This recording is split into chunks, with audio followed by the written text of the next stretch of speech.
take it back, take it back, take it back, take it back, slide, slide, slide, slide, slide, slide, slide, slide, slide, you finna go live, slide, you finna go live, slide, you finna go live, slide, I like you got some skate, skates on, skates on, skate, I like you got on some skate, I like you got on some skate, I like you got on some skate, I like you got on some skate, I like you got on some skate, start butter jet, let's go, pull off with you, slide ding, ride ding, there ding, moving with you, drop it with you, time about the green light, let's go.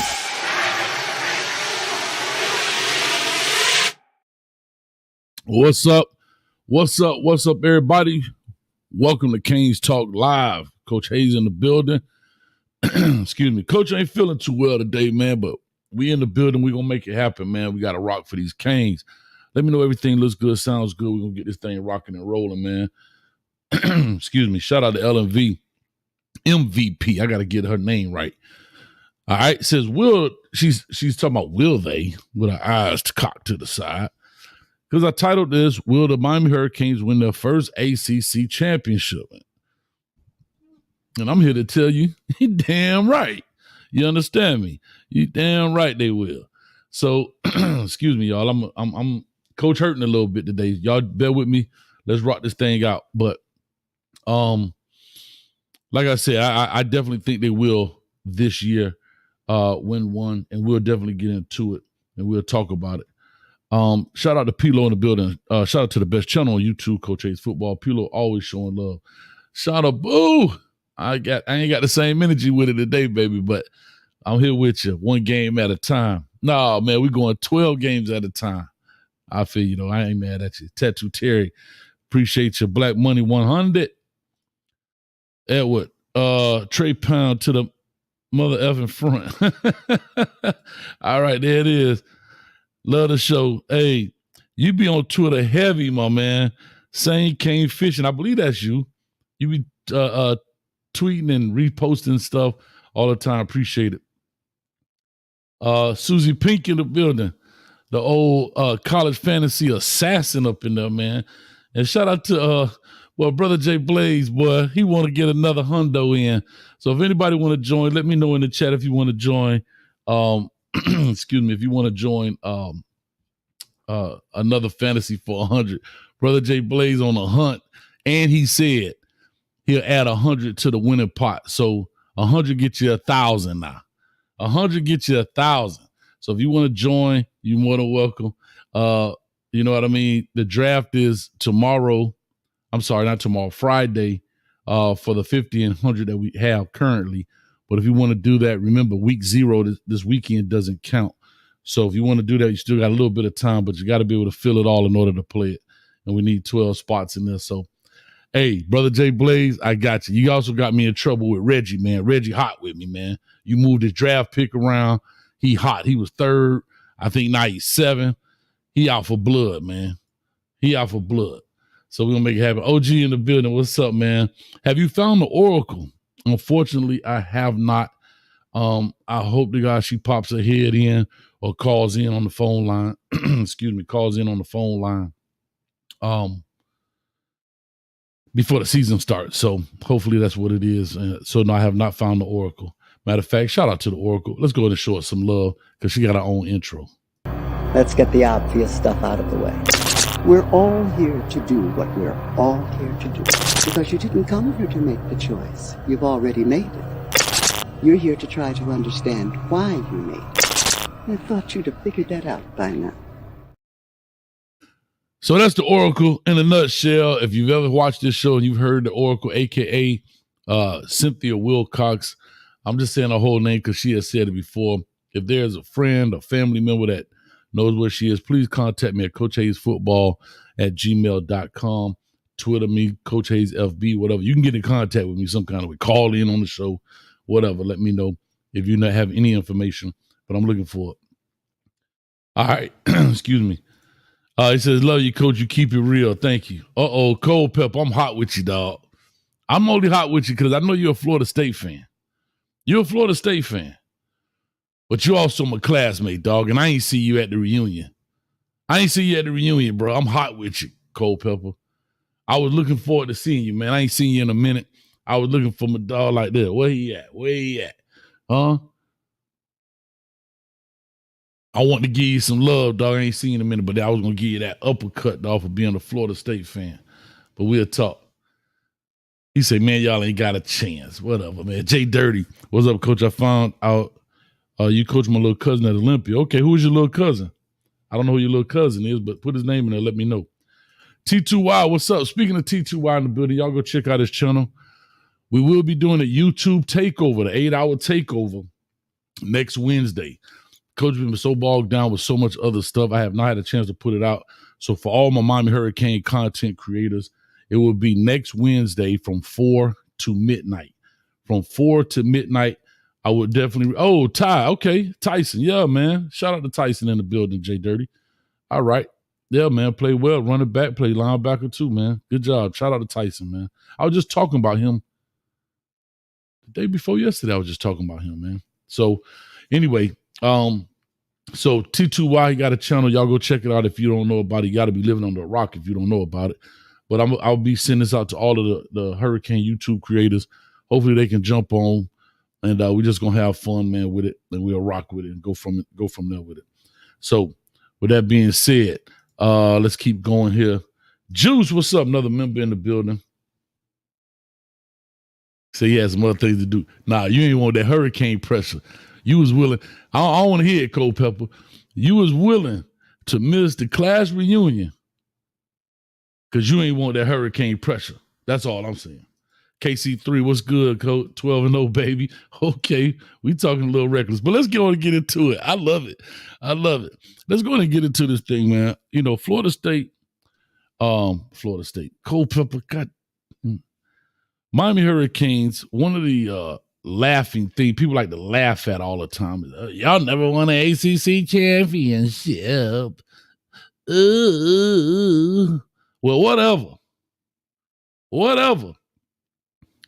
You better put your seatbelt on this year, huh?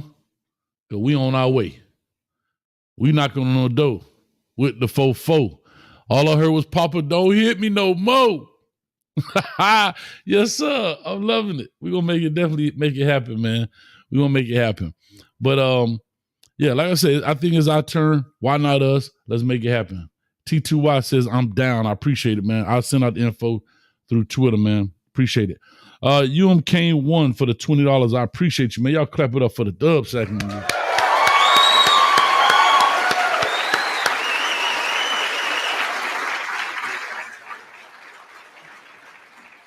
Said, hey, Coach, with your coaching experience with players with body types like Ray Armstrong, Sean Taylor, Taylor Mays, James Williams, etc., what's the best position for athletes like that? In today's football, and I see where you're going. I've always said, I said this now, especially when James Williams came out. I thought Sean Taylor was in a perfect position at the time in which he played the game. You know, rest in peace to him. Ray Armstrong, you saw what they did to him. They moved him down in the box. And then James Williams currently is playing linebacker in the NFL. I think what you're seeing now in football, you don't see the two back anymore. You don't see the I back formation. You don't see the 8 men in the box. Everything is spread out as a perimeter game. And these safeties have to cover like corners. You know, they've even started to change the corner position or the slot position or the nickel. They call it the slot corner now, right? So these safeties have to cover, right? They have to be able to cover man-to-man because there's so much speed on the field. And these offensive coordinators are now creating mismatches with body types, right? They're creating mismatches with putting the slot receiver out there and running backs, right? Linebackers are not built the same anymore. You're starting to see linebackers that are oversized safeties like you're talking about. So, and it's because it's a mix match deal out there, right? It's a way that they can create a mix match on the field. Lord, Hayes, tighten up tonight, man. Matter of fact, I slap myself to oblivion. What the? Damn. Can't even get it out, man. So, to that point, that's what you're starting to see, right? That's what you're starting to see. Those oversized safeties are coming down playing linebacker because they have to be able to cover guys out of the backfield. You see, it's a passing league. Everybody's quarterback. And these running backs are becoming wide receivers now. These guys are splitting out wide and going to play wide receiver. Think about it. Back in the day, imagine seeing Clinton Portis lining up now at the X. You can see that. Edgerrin James lining up out there. Not saying that they couldn't play, but that's not what they worked in and they specialized in. But now you see running backs walk out there, line up in the 5 wide, right? So upstairs you're saying, oh, they got a running back in the game, right? Well, he go out there and line up. Le'Veon Bell. You see these guys do it all the time. So that's where you are with that right now. All right. So in today's game, that's probably what you'll see. Hopefully I answered your question, man. But thank you for the $20. I appreciate it. Panama Jack says, what up, coach? Greg McElroy, ESPN got y'all win the ACC. I would agree with him based on the caliber of players, but my problem is I just don't trust Mario Cristobal to get out his own way. Well, I trust, get out of this way. See how you ain't get out the way of that slap? That's the same way Cristobal gonna get out the way his own way. How about that? Panama Jack. Don't be trying to give us no backhanded compliments, Panama Jack. We going all the way, baby. We ain't playing no games with him. You understand me? We ain't playing no game. Wilson in the building. Gil Wilson in the building. Coach, can we make last year all black, neon green, and home jerseys to make us a little more appealing to the younger generation? I'm the wrong guy to ask about uniforms, though. I don't care, dog. You go out there, practice jerseys for all I give it, man. You know what? You know what appeals to the younger generation? Guess what appeals to the younger generation? Just guess. You probably know. And I understand where you're coming from. I'm not trying to knock you, Gil. But come on. It's only one word. And I ain't talking about West Side. I'm talking about winning, baby. Winning. Winning is the thing that cures all. Nobody asked Alabama about their alternate uniforms. Huh? Has anybody ever said, you know what? Alabama need to change their uniforms up so they can get more players? Now, I'm not saying it doesn't get the attention of recruits and prospects, but what I'm saying is winning supersedes all of that. It does. I'm not saying we shouldn't wear them. I'm with you. We could wear the neon, but I'm a person, I don't care, though. We can go out there with the same uniform, same helmet. I don't care.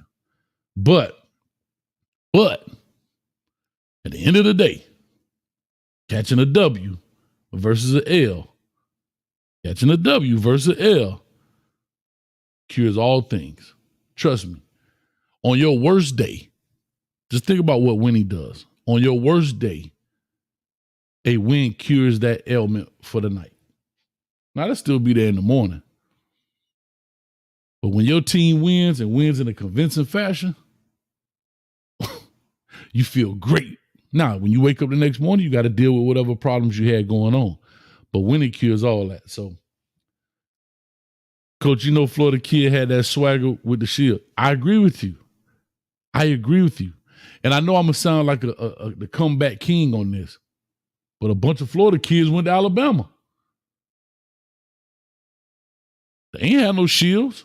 They had them same helmets with a number on the side, the uniform, the crimson uniform with nothing on it but a number, and white pants. That's it.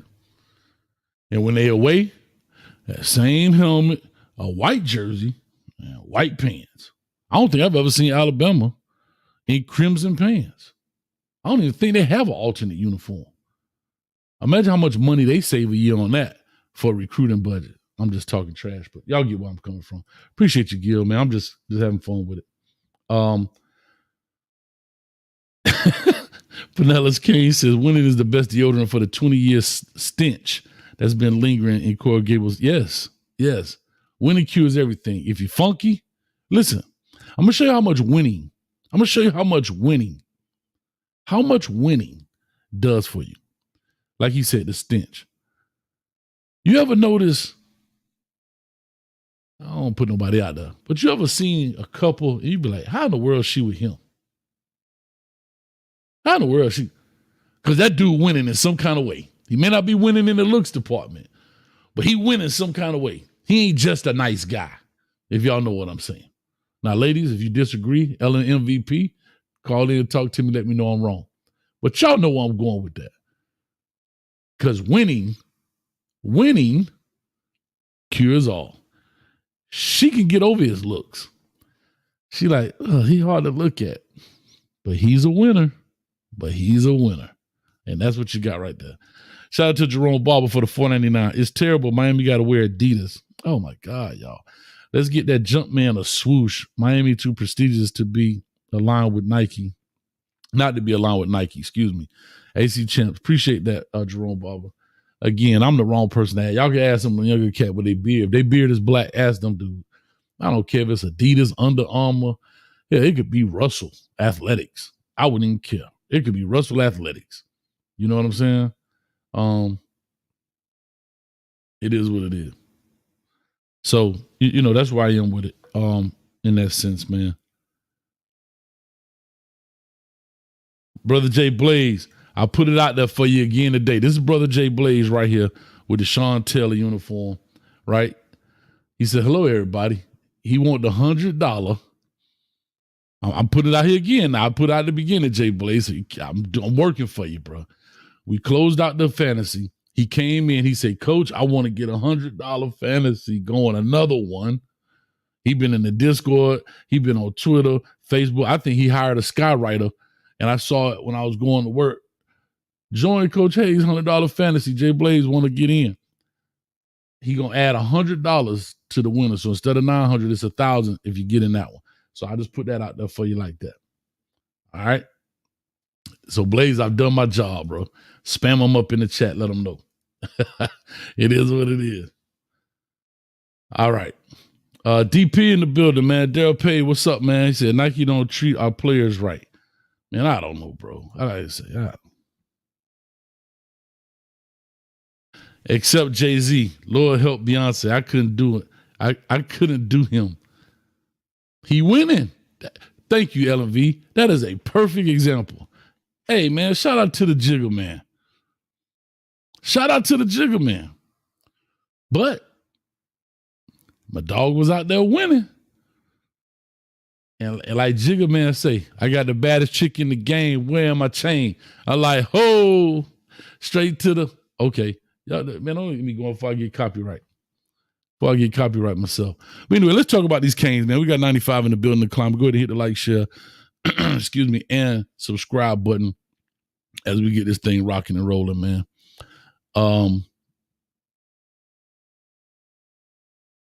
Man, we in bad shape. We are in bad shape. Talking about ACC championship. Let me put this on the screen right quick. I want to show y'all something. And now, again, we haven't been in the ACC as long as these other schools. However, we've been in it long enough to make some moves. You understand me? All right. Let me put this on the screen. I want to show y'all something. This actually kind of hurt my feelings a little bit. Woo. So Clemson right now has 21 championships. Florida State 16. Maryland has 9. North Carolina State 7. Oh, my God. I'm about to be sick. I'm already sick. Oh. Duke, mother, F Duke. Duke got 7. North Carolina with 5. Virginia Tech 4. Georgia Tech 2. Virginia 2. Wake Forest 2. South Carolina ain't had one since 1969. Coach wasn't even born. Pittsburgh 1. Now, these are relatively newer additions because these were the Big East school for the most part. Big East schools coming in. But none of us have won one. Name a Big East school that's come in. Maybe I'm wrong. Name a Big East school that's come in and won one. Maybe I can't tell which one the Big East schools were. But anyway, I don't know. But we got some catching up to do. Miami got some splaining to do, Lucy. We got some splaining to do. And it's going to happen this year. We brought in Coach Mario Cristobal for that particular reason. Everybody wanted him. Now it's his turn. It's year 3 for him. He had a chance to go in, sanitize the locker room, right? Sanitize the administration, sanitize the coaching. Y'all know what I'm trying to say without saying. And it's his turn to make it happen. So guess what? He got to make it happen. Virginia Tech was in the Big East. Pittsburgh, okay. Yeah, but look, Pittsburgh got one in 2021. Bruh. Made me throw up too. Maximus Max said, don't care about no conference championship. Give me the big one. I think that's a stepping stone to the big one, though. You don't have to necessarily win the conference championship. Don't get me wrong. You don't have to win it, but it would be nice to win it in the process. That's all I'm saying. That's all I'm saying. Timothy Brown, what's up, man? That's get down, ain't it? Hey, Coach, what's up, baby? ACC Champ 2024. That's what it is, man. So, that's where we are right now. And here's what I'm going to say as I go through this, because I want to look at this schedule a little bit and we talk about this. And I want to ask y'all take. I can't believe I'm about to say this. I can't believe I'm about to say this because I said 11. I said 10-2 when we got Damian Martinez. I went 11-1. All right, I went 11-1. People always ask me, "What's your one loss, coach? What's your one loss?" And I said, I don't care. Except Duke. Don't lose to Duke. I'll lose my mind. But other than that, I said, I don't care. I don't even care if they lose to FAMU. I'm not trying to say they will, but I don't care. I just need 11. But I'm going to say something real controversial on here. And y'all may not like it, but just follow me. Yes, Juice, we need the Oracle. I need the Oracle's wisdom right now. I need her to come in and give me some wisdom. Oracle, where are you, baby? Oh, Lord. Oh. Anyway.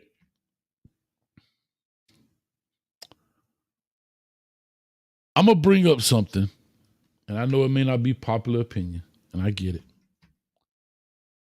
And y'all going to be like, Coach Hayes, you stupid. And I get that too, and I'll take it. I ain't got no problem with taking that either. But let's pull up the schedule. I want to look at this, and I want to kind of say, we got Florida, FAMU, Ball State, USF, and then we start with Virginia Tech. Conference. So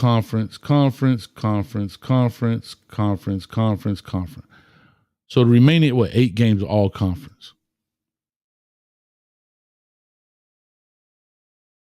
I can't believe I'm about to say this. I might as well take my face off the screen because y'all might slap me around a little bit. But if I had to take my one loss, let me ask y'all before I say it. If I had to take your one loss, if you say 11-1, I know if we say 11-1, who do y'all think the one would be?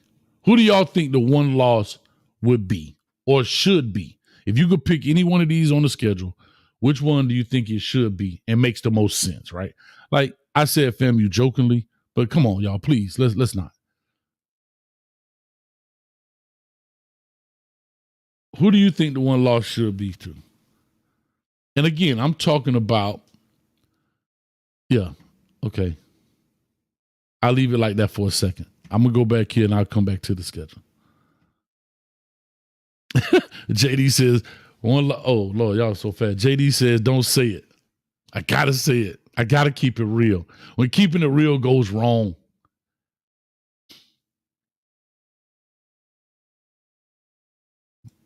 Michael Rawls says Louisville. Chris E says Florida. Either FSU or Louisville. Pilo says Virginia Tech. Virginia Tech going to be an upset. Odell say, spit it out, coach. Okay, I'm coming. I just wanted to see what y'all thoughts were.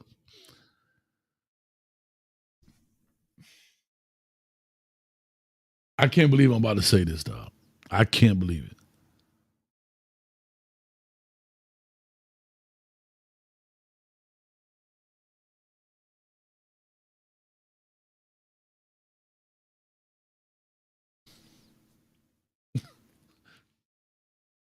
Mother. Oh, damn. Uh, uh,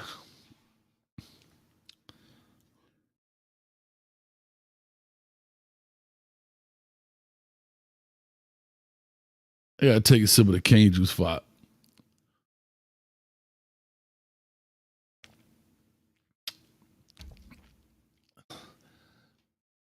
I had to play my own, the world's smallest violin for myself.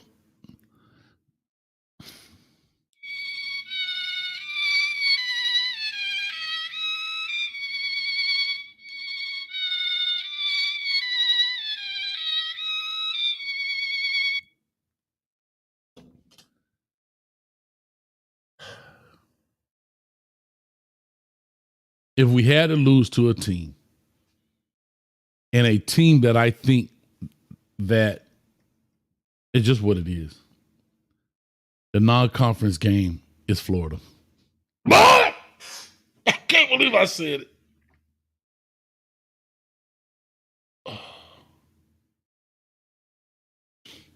I ain't gonna say it twice. Now, if you missed it, rewind, selector. If you missed it, then rewind. And here's why I say it. Emotionally, no.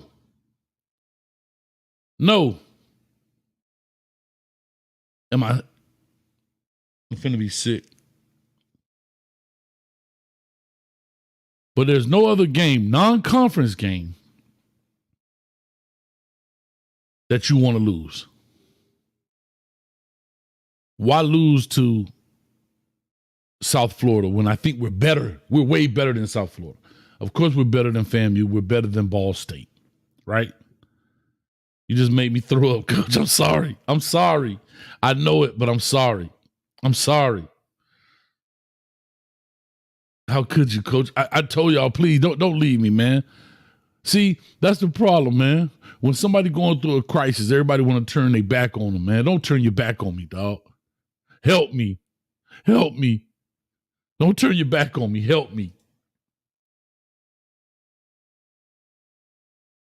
We are literally better than everybody. We are. Oh, hey, Saint Kane, you told me I keep it real. So I'm keeping it real. And this is where keeping it real goes wrong. I'm getting sick. I'm already under the weather. I'm even sick. Somebody call 911. Somebody call 911. Appreciate you. Get down. The reason I said Florida, non-conference game, right? The rest are conference. I think we're like, when I say clearly better, I believe we are better than Florida, right? I don't think we're going to go out there and drop 50 on them. That's just being honest.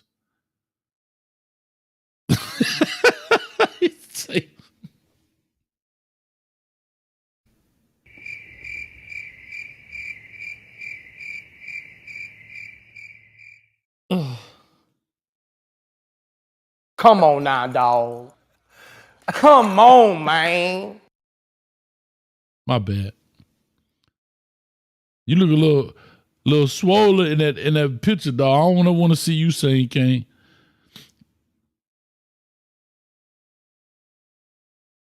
I understand, not in the swamp. Y'all not hearing me, but let me finish.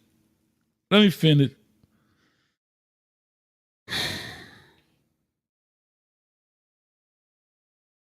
The reason I said this was because we are. Oh, let me put this back up. I'm thinking y'all can see this.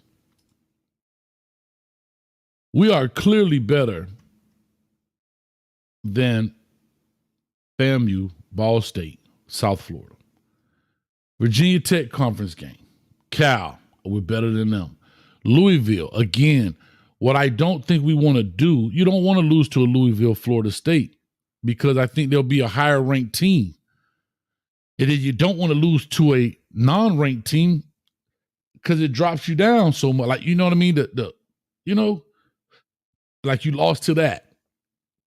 And we're talking about within the conference. God forbid we lose to Duke. I'm going to lose my ish. We can't lose to Georgia Tech. Why? Because of what we happened last year. Get that crap out of here. Wake Forest with the slow and go, the offense they run. Here, you hold it. No, you keep it. No, you keep it. No, you got it. No, you keep it. No, you got it. No, you keep it football when they do running play. In Syracuse, come on. Shout out to Fran Brown, Syracuse, but first year head coach. No, dog. So here's what I'm about to say. We'll go back up the ladder. Syracuse, first year, first time head coach. Come in and we lose to that team with the team we got? No, sir. Wake Forest, get that crap out of here. Georgia Tech, we owe ourselves to whip they behind for what happened to us last year. Duke should never lose to. Florida State, can't lose to them. That's a state rival, right? Like, come on. We owe Louisville a butt whipping. This coach come in and embarrass us. Cal, come on, man. And people talk about, the travel to Cal. We're not talking about losing, guys. Come on, Michael Rawls, don't do me like that. Why are we talking about losing already? No, I'm not talking about losing. I was just saying I said 11-1, and people asked me what my one was. And I said if I have to give you one, which one I would prefer. All right? Virginia Tech, man, get that Sandman crap out of here. And then we backed up here to to the Boy Scouts. So that's where I am with it. That's all I'm saying. That's all I'm saying, man. Oh, I think I'm sick, y'all. I think I'm going to be sick. I'm already sick, but I mean sick, if y'all know what I'm saying. 862-799-9956. Call in if y'all think I'm out my doggone mind. Like, Coach, get out of here with that crap. Now, I understand we go 12-0. No, that's not what I'm saying.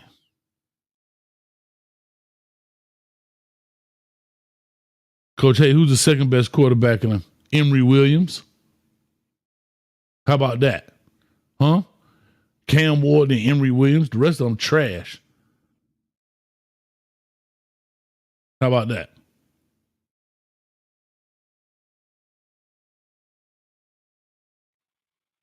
Dang, dog. Coach stay in Florida, in Orlando. He a Florida fan now. See what I'm saying? I knew you. Listen, but this is why I keep it real. I know y'all was going to attack me, but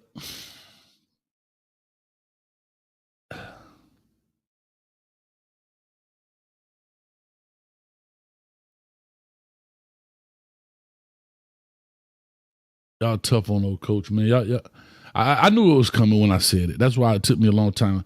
Just spit it out, Coach. See, your real friends would have said, Coach, leave that junk alone, like JD told me. Coach, he said, Coach, don't say it. But then the other dude was like, spit it out, Coach. You got the red on this side and the white on this shoulder. Hey, don't do that, man. Listen, man, go ahead, say it, bro. Say it. And guess what? Evil won. All right. We got my man Get Down Brown, 1983 on the line. Talk to us. Get down. Coach. I'm all right. Coach, listen. The only thing you doing, you that Kane student that's studying, you studying it too much. The night before the big test, you know how sometimes you can not cram, but you can study too much. So, I'm good with you saying that. I'm studying. Hold on, I'm studying too much, bro. I mean, you know what? I'm good because guess what? I was able to be the first caller to call in and say, Coach, don't follow the light. Coach, man, listen. Reload it. If not now, win. That's right, baby. When I saw your topic, ACC champs or not, man, listen. I watched Sam Brown highlights today. Kid can get from 0 to 60 almost fast as Devin Hester can get out the room, cut the switch off, and get out the room before it get dark. Ooh. He can get somewhere. Huh? Think about that now. Cut the light off and get out the room before darkness comes. Mm. I've listened to the offensive coordinator talk about Chris Johnson. Not Fletcher put you on the stretcher. Not Mr. Martinez, please. I'm talking about the home run hitter, putting him in space, turning football into track. Mm. Coach, I got your back. We changing Gainesville to Canesville. Cross out the G and put a C. I like Come it. on, man. Come on, man. So listen, I ain't gonna even hog it up. But what I am gonna do, I'm gonna get in the game mobile. I gotta go find the Oracle, man. We need the Oracle in the next 9 days. Yeah, man. I gotta turn over some leaves, you know. But man, listen, man, you the real deal, man. I just want to say that. But listen, we good, and I like, you playing like etch a sketch football, kind of sorta. If this happened, man, listen, Gainesville, man.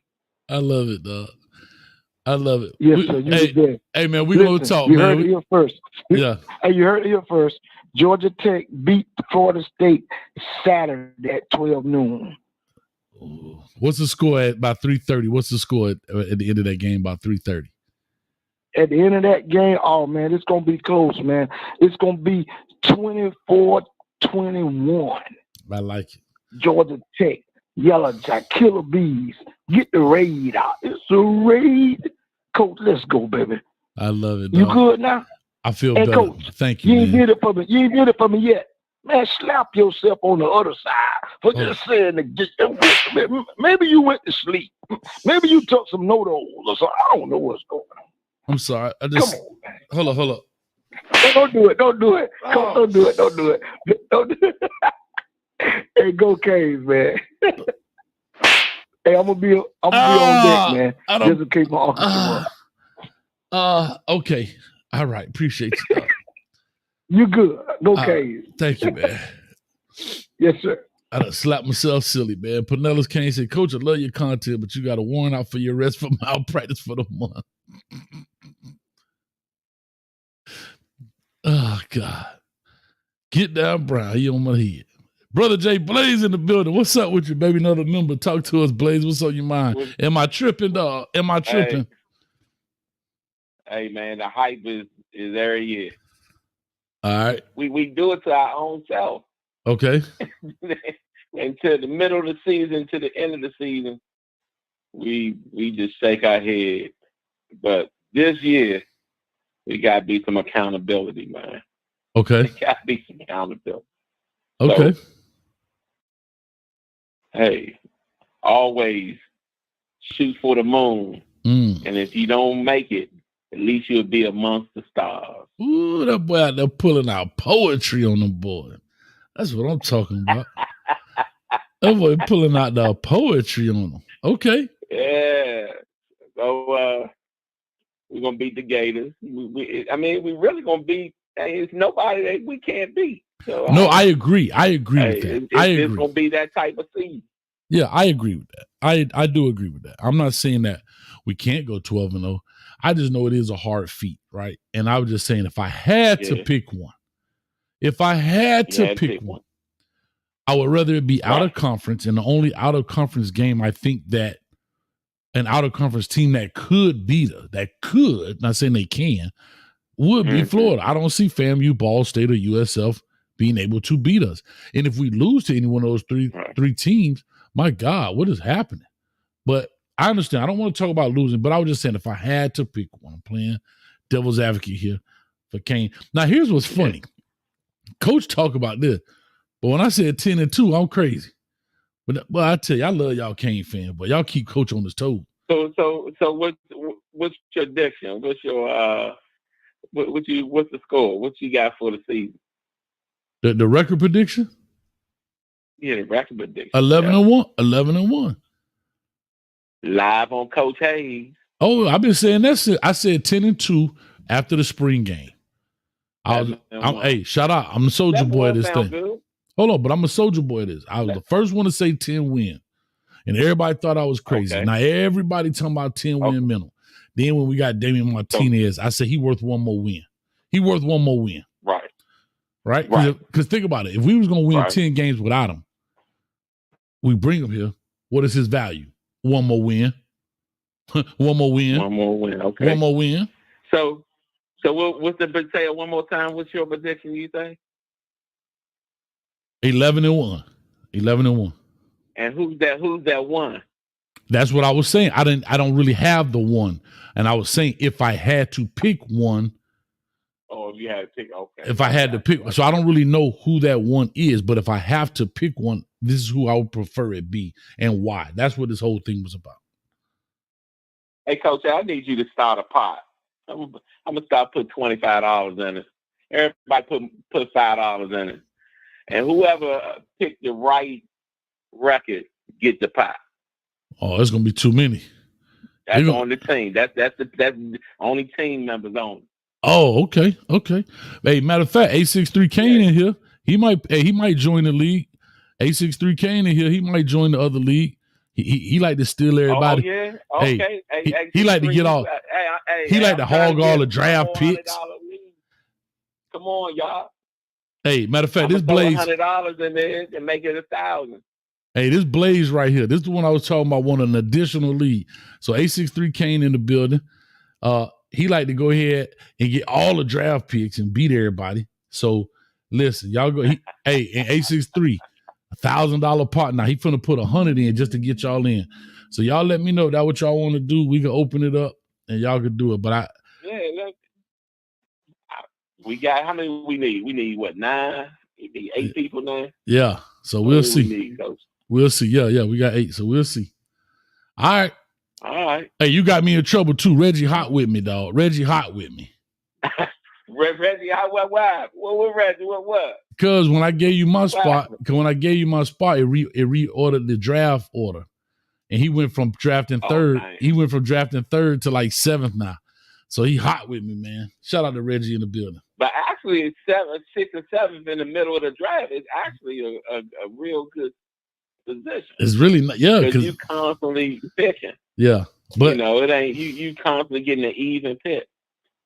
Well, we'll see. But let me jump on here. I got Mr. Poole in the building, man. Okay. Much love to you, Blaze. All right, y'all. Yes, sir. Glad to have you back, baby. Yes, sir. Oh yeah. Yes, sir. Brother Jay Blaze in the building. I'm finna get to Mr. Poole in 1 second, but I want to answer this question. LOL 305. Cole, what did you predict last year? I hit the nail on the head. 7-5. I said 7-5 last year. And unfortunately, it didn't take the knee. Georgia Tech come back and score. We would have been 8-4. But that's where I am. Rose a day in the building. Football is back. Appreciate the 199. All is right with the world, Coach. Rose, you ain't never lied, Rose. It never lied. Oh, here we go. It changed when you start the draft, Coach. Explain that, 863. See, maybe I'm lost. I thought every time. See, I don't know. I don't know, 863. Like, it's some of that stuff I don't understand, like what the computer does. So you said it changed when you start the draft. So the draft order changes when I start the draft. So what you see is not what it's going to be. Maybe that way. Maybe Reggie could not kill me because he ready to, he a Georgia Bulldog fan. He ready to whoop me. So I'm not sure. Adam, what's up with you, man? I missed you today. Coach been under the weather, but I need to holler at you. I said that yesterday. I actually went in the Discord, but I'm gonna do it right after this show, if you don't mind. I'm gonna pop in there for a second, and I'll chop it up with you, because I need to ask you something.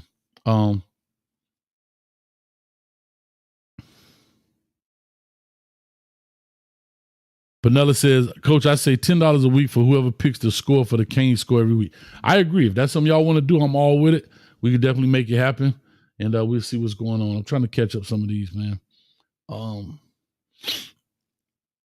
Oh, he says once the draft starts, it shuffles the order. All right, so maybe Reggie, I don't know. I appreciate that info. Now I got something to fight back with. Appreciate it. All right, let me get to my man Poole. Let's see if I'm about to jump off the deep end of the pool here. Boy, that's the name of a podcast right there for you, Poole. What's up with you, man? What's up, Coach? How you been, man? Man, did I jump off the deep end of the pool? You like that? You like what I just said there? Ooh, talk to me. Oh, man, I've been riding that wave since we started talking about the games, man. All right. Gainesville. I told you how I feel about it. I think we going to go all the way. To, I say, the second round of playoffs. I feel like we might lose the second round of playoffs. I ain't gonna lie now. Once I'm in it, I can't lose now. If I'm in the playoff, somebody got to pay. Yeah. Like I agree with you. Hey man, I want us to win the natty cut because we win the natty. You talking about how much shit I'm gonna talk? Oh my God. Hey man, I'm gonna walk on clouds. Listen, if we win the natty on Monday night, check the docket because I'm gonna be on the docket Tuesday. I'm out of control. So hey, listen, if you don't see me show up Tuesday, because I'm out of control. I'm out of control, dog. Hey man, I'm gonna have all type of charges. Hey, all I gotta say is check mug shots because I'm gonna paint the town red, literally. Listen. But if we win the natty on Monday, bruh, yeah, check the docket. Coach gonna be on the docket Monday. If you go to the court, you can be like, let me see here, Coach. Hey, there you go. How many charges? 34 felonies. Y'all see what I did though? I got 30, but I ain't gonna do no time. If other people ain't got to do time, I ain't gonna do no time. Yeah. I'm loose with it. LMV gonna have to come bail me out. The way I look at it, if Florida State could go undefeated and win, there's no way we shouldn't be able to do the same, man. I feel like our talent is just as good, if not better than them. Oh no, we got better. We got better talent. Yeah, we got better talent. That's what I'm saying. I think this team is more talented than Florida State's team last year. And they had obviously it showed they had a lot of NFL talent. What they doing in the NFL, that's yet to be explained. You know what I'm saying? But do the time. Yeah. I'm saying,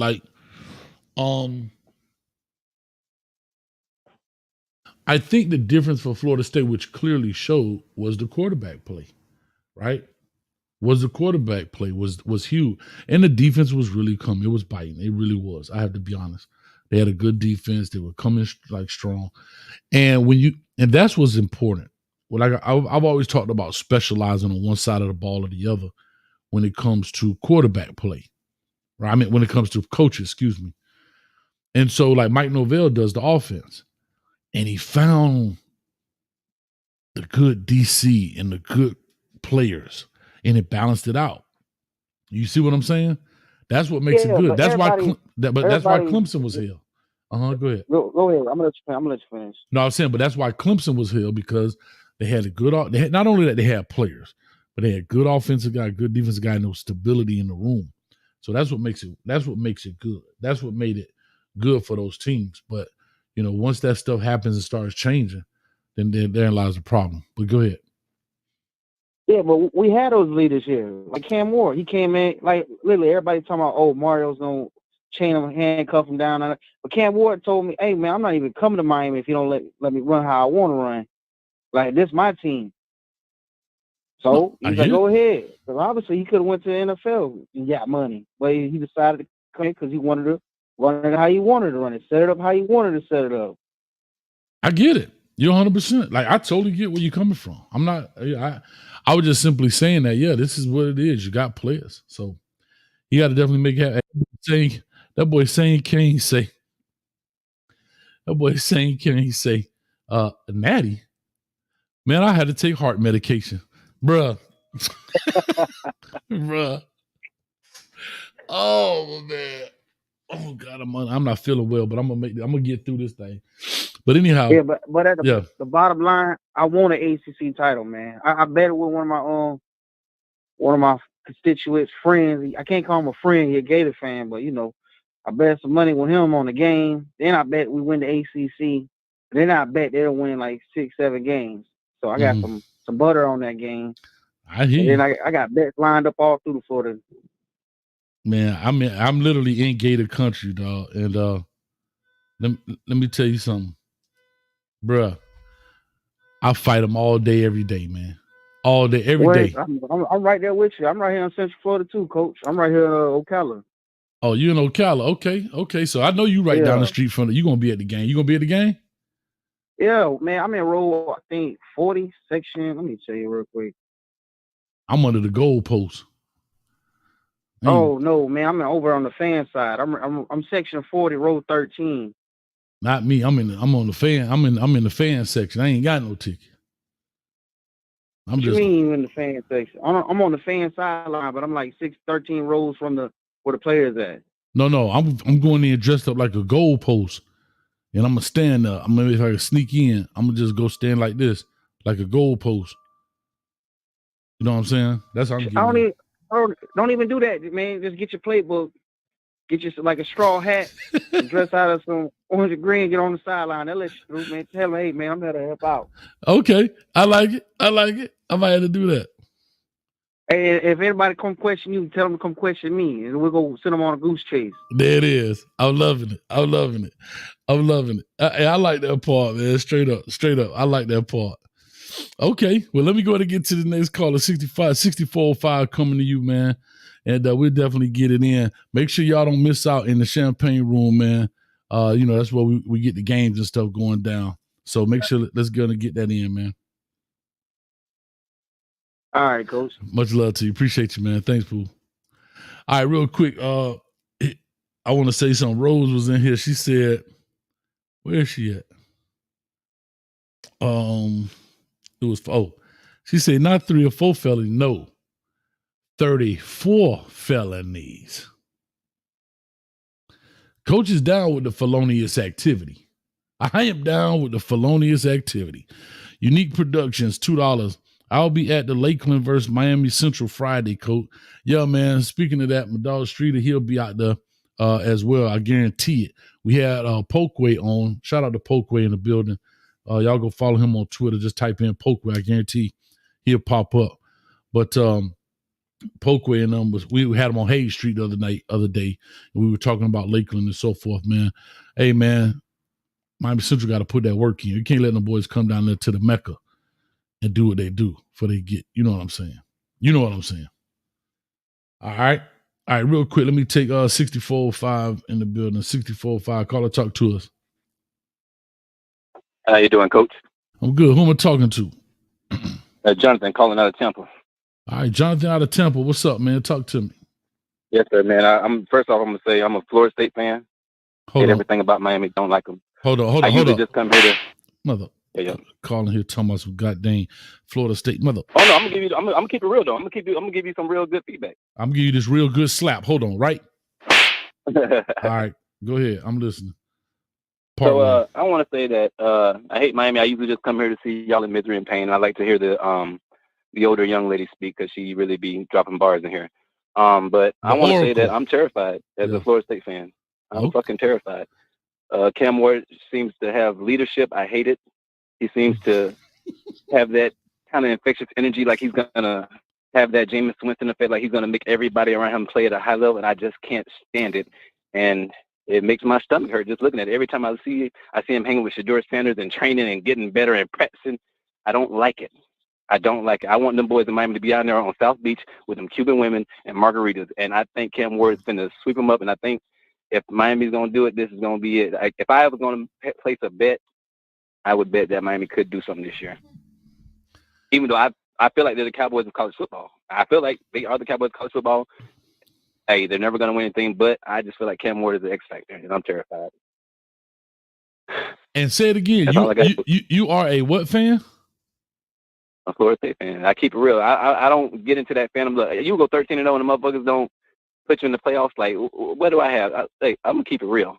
You know what I you ain't got? never been scared of Miami, but Cam Ward, I'm scared. I need Florida to take him out early. I need everybody around him to crumble. Because he just seems like he's different. How dare you come on here and speak that blasphemy? You understand? I'm not saying like injury. I'm saying just crumble. I just need him. I need drop some balls. He's been there catching balls for 8 years. Like drop some. Right. That boy talking crazy. I'm just nervous, and I'm keeping my eye on him. I'm gonna keep coming to the stream, and if y'all lose, I'm gonna be happy. But I don't think it's gonna be too much this year. Okay, but what I like the fact that you say you're terrified, and you should be terrified of the that I got. Watch this. Get your behind off our line with that foolishness, and y'all have a good time with DJU. Bye.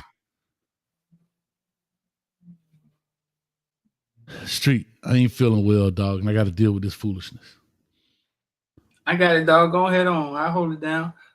Nah, hit me out, Street. I got some splaining to do, dog.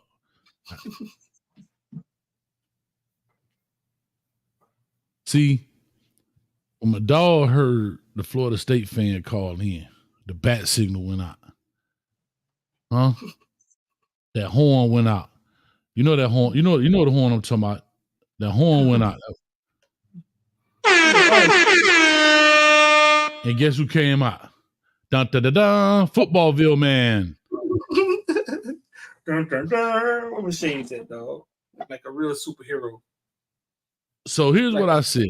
Here's what I superhero. tell my street before I take some more calls here. My dog looking like a blank man out that thing. Here's what I'm gonna say, street.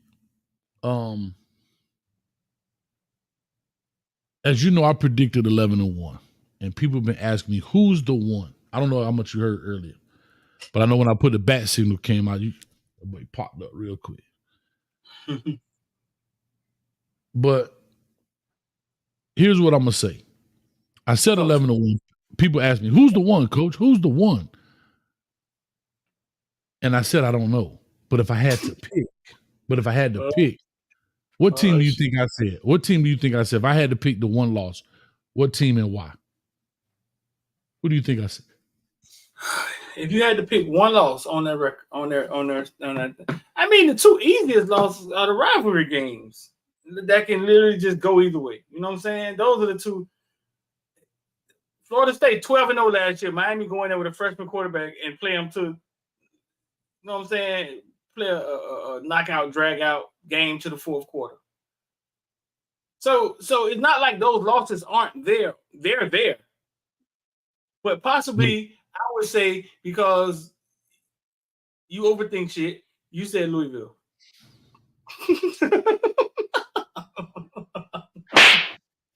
No. I said Florida. Yeah, the rivalry games can go either way. No, but there's a reason why I said Florida. I would prefer to lose to Florida because non-conference game. We don't mean that. Right. Second, I didn't get this deep yet, but here go my second reason. And you tell me. And I know I can't believe I said it twice, y'all. I'm sorry. I'm a little ill. I'm a little under the weather. I've been run amok. I've been lied to. I didn't land on Plymouth Rock. Plymouth Rock landed on me. You just make two movies that ain't got nothing to do with each other. Yeah. So all I'm saying is, here's the other reason too. Can I say this? I've been bamboozled. Thank you, 863. I want to keep Flame Broil Billy right there. Why? Because if we beat him, and I'm not saying we should lose to him by any chance. But right. If we beat him, UCF beat him, he don't make it back to the coach's locker room. What, after the UCF game? Yeah, he don't make it to the coach's locker room after the UCF game. He dead UCF in the water. Yeah, he dead in the water. Now, what does that do? That opens up a coaching opportunity. Who do you think I'm thinking of? 01-02, I'm coming to you. Give me 1 second. A coaching opportunity at Florida. Coach Prime? No, I'm not thinking about that. No, please no. We don't want Coach Prime nowhere in Florida. The name that I've heard is Ole Miss coach. There you go. Mm-hmm. That's a problem. That's a problem. Oh, so you're trying to keep Billy in place? I want to keep Billy in play. If I had to take the loss, I'd keep Billy in play. I don't think you and baby Jesus, Buddha, and Allah can save Billy's job with that schedule he got. I'm just saying, dog. I'm just saying. That's all I'm saying. That's all I'm saying. I don't think so, dog. That's all I'm saying, Street. I just feel that way, like, bruh. I don't know. I just feel that way. I just feel that way, but I hope it's a drubbing, man. It's a nothing loss. It's a nothing loss. What people don't understand. It's going to be a sour start to the season if they lose, but it means nothing. It's an emotional loss. Yeah. That's it. Yeah. It means nothing. It's a rivalry game, so we can lose it. People, let's think back. We walked in there in 2019. They were ranked. They had an NFL quarterback. We had a quarterback. We was playing. We was playing Bob and apples with our quarterbacks. We was like, man, put some names on some apples, and coach, you gonna Bob and you gonna get an apple. And whoever name come out, that's gonna be our starter. And we went in there and had them to the fourth quarter. They played them in a close game. Right. So Canes fans, even on paper, if we look better than them, right?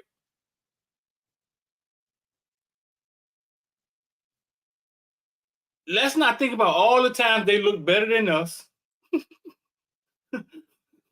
and we played them and we beat them. We beat them in Miami. You know what I'm saying? Like, think about all the times that we thought we was Al Golden and D'Onofrio, no D. Walking in, Tracy Howard, pick six. Yeah. So it's kind of hard to see when you're a fan and you can only see it one way, win. But it's been a lot of times where it's like we wasn't supposed to win and we won. Right. Anyway,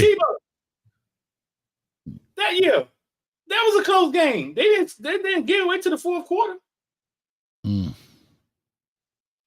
I know this much. Man, we going 12-0. Damn all that I'm talking about, man. Let's see what 0121 talking about. 01. Oh, that's how short this is. Okay, let me change my that's what we do. Let me change my energy. My bad, though. If they could do it, why we can't do it? Hey, what they say? It's all right. It's all right when they do it. But there's a problem when we do it. So guess what? We going 12-0 too. We can. How about that? 012. Yeah, 0102. Talk to us. What's going on? What's your name? Where you calling from?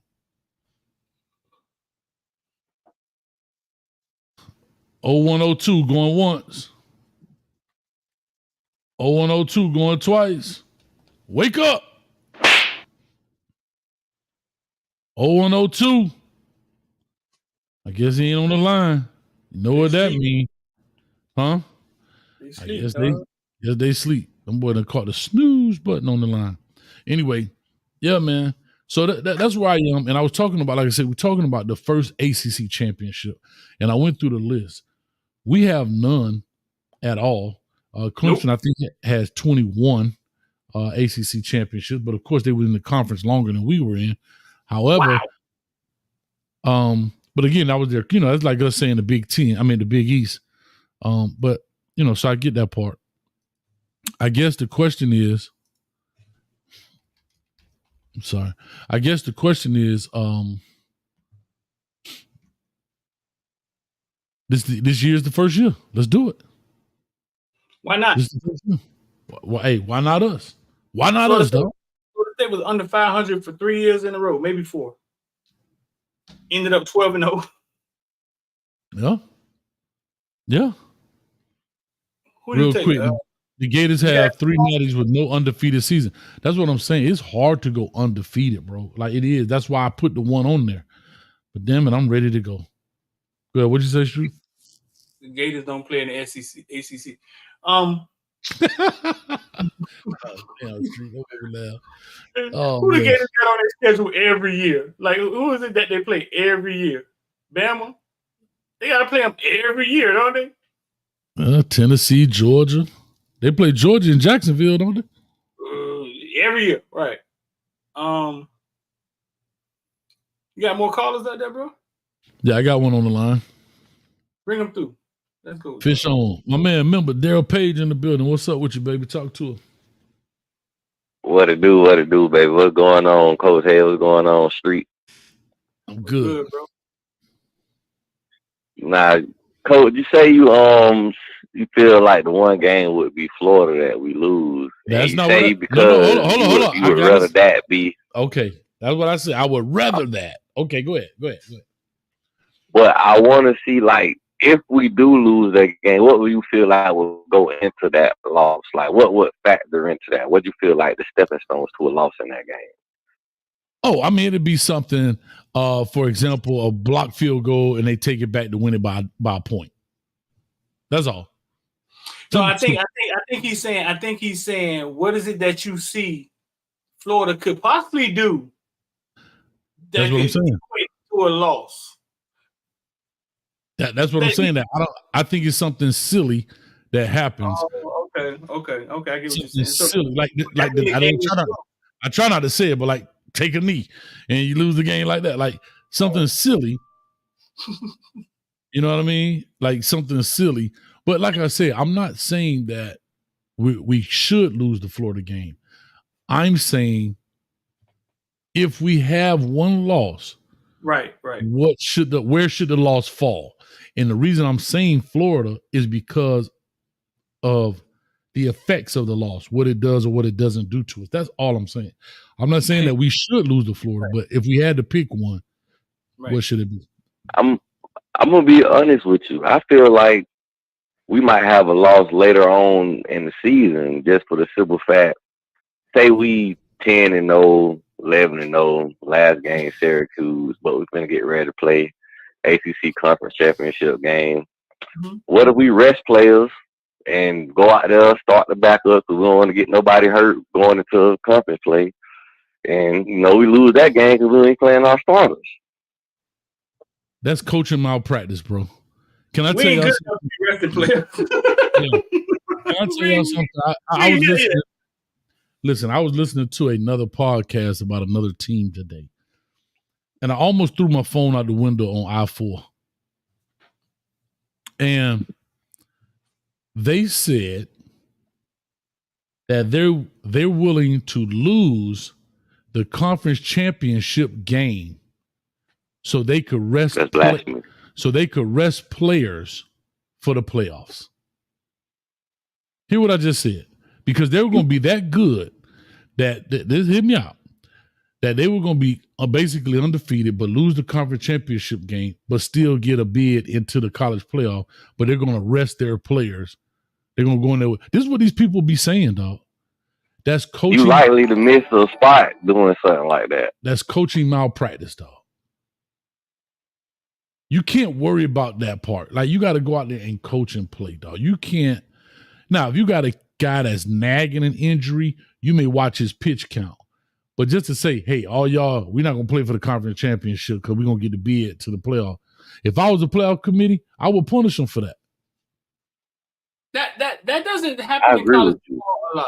That doesn't happen in college football a lot. Well, because you only have 4 teams. Now that you have 12, you get what I'm saying? Now that you... But even to forego, like everything in college football matters. It's not like the NFL where there's a moment where wins don't matter. You know what I'm saying? You've clinched. You don't have to win. College football is not really like that. But that's the thing, though, Street. Like, now that we got this 12-team playoffs, more teams have a little more wiggle room for a loss. You might can get in the playoffs with 3 losses and then make a run.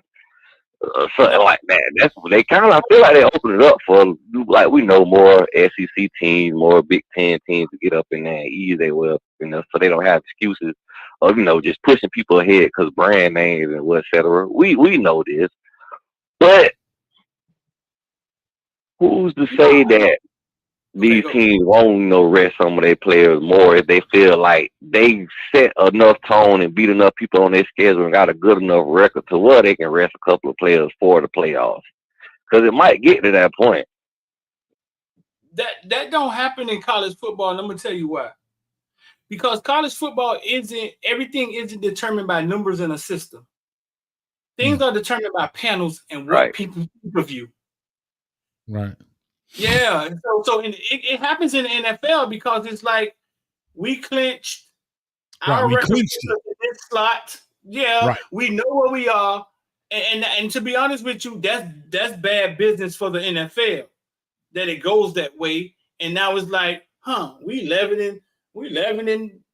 We know where we at. We number 1, right? We could run Joe Smo out there. But in college, everything goes in front of a panel. Right. And they start, and that's how a 12-0 Florida State don't make it. Right. Yeah. So you're right. So now, that makes sense.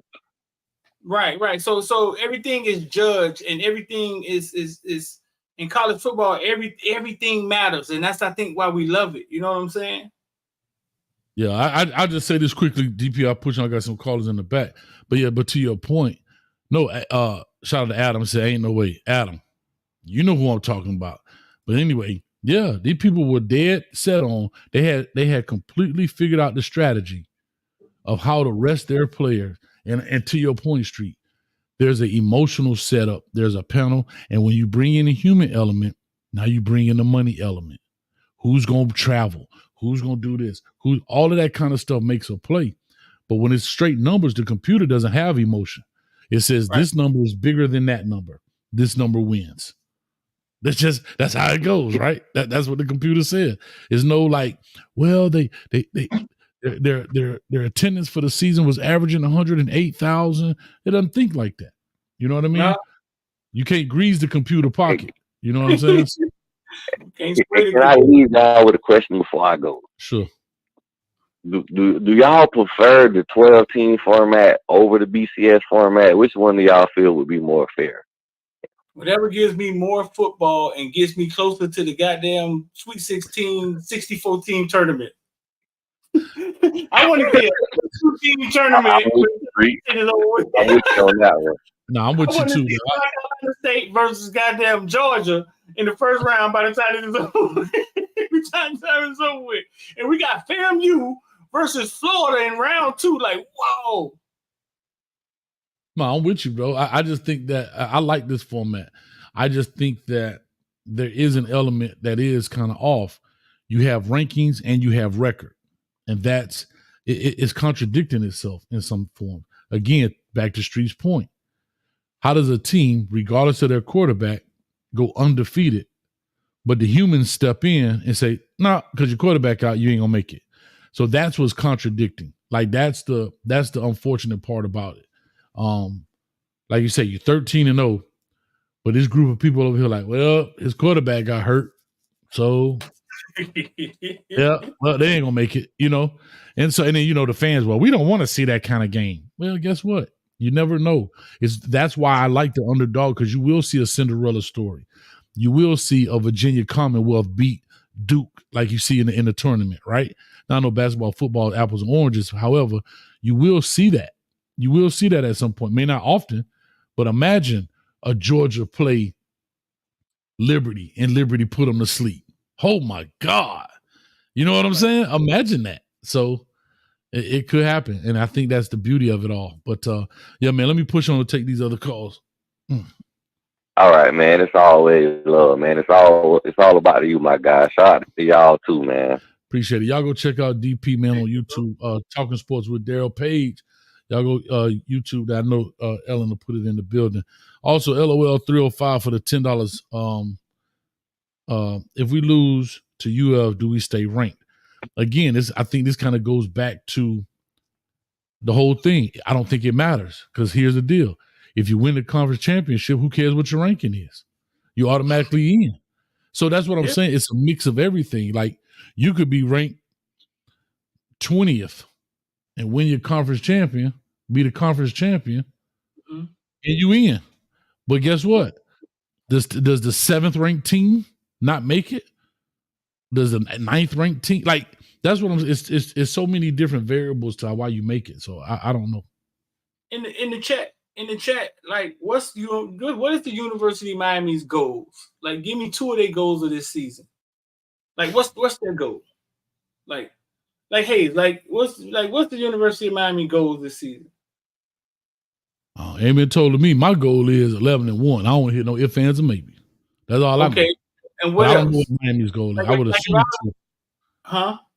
I would assume to win the games that matter, of course, get to the ACC championship, and just continue to climb the ladder. Those are pretty much generic goals for all teams, right? Right. Win your conference games. Those conference games lead you to the championship game. The championship game leads you into the playoffs. Playoffs lead you to the Natty. Right. And I think a loss to Florida, which nobody, if you just coming in here, you got them getting out the bed, cleaning out that, nobody's saying Miami gonna lose to Florida. But I think I'm gonna tell you what Hayes asked. I think a loss to Florida, you walk out of there with all your goals still intact. Like Correct. Nothing has changed. Nothing has changed. Correct. Yeah, the question was just like if there had to be a loss. It's like that popping the balloon game. When they get to the point and that girl be like, "Well, you gotta pop 2 of these women balloons because we gotta eliminate 2." And then he thinking he like, which one of them? I wonder with the big head or one with the cheap ponytail. Okay. And then he go finally pick 2 and he pop them. And then the first question she asked him is, "Why you pop their balloon?" You made me go pop somebody's balloon. Like, nah. But that's kind of the question that was asked. You know what I'm saying? Right. Yeah. You got to make a decision. So it's almost, do you want to get cut or do you want to get shot? You know what I mean? It's that kind of thing. But anyway, let me take the next call on the line. I got 0845 on the line. 0845. Call or talk to us. Give us your name, where you're calling from. Yeah, hello? Yes. 0845. Talk to us. Yeah, what's going on, man? Hey, I feel like, man, Cristobal, man, he got all the help he needs this year, man. And you know what I'm saying? When you got a coach that's really focused on getting the trenches right, when a quarterback like Ken Ward come in, it's going to take things to the next level. And I think we already know that. But what I wanted to say with Cam, when I was looking at his highlights, like how he was making a team like Washington State compete against those big dogs. Like when you look at, like, you got a school like UM, known as a bigger school than Washington State. But it's like they're not facing the teams that, Washington State was facing in the Pac-12. Right. Like everybody said, this is an easy schedule. Easy. You know what I'm saying? So when you look at the fact that this guy was playing big dogs, like he was like competing like close games against Oregon, Washington, Oregon State. I seen when they just beat Oregon State last year, and I'm like, damn. So you telling me the most biggest game on our schedule for UM is probably Florida State? I mean, and maybe Louisville. So it's like when you look at all that, and then when you have a guy who knows, who has the IQ that Cam has, and then you got the trenches, and then you got a defense that's getting physical. So I do believe with Cristobal, he does need help. Like his play calling, he does need a little help with that, but bringing a guy like Cam Ward is what's going to help this guy. I do believe that anytime we're going to have to try to have a year where we compete for a championship, you is going to need somebody like elite quarterback to just help him out a little bit and smooth things out, because he feels like he has to trust you. Like, you know what I'm saying? Like, but this is a guy he can trust.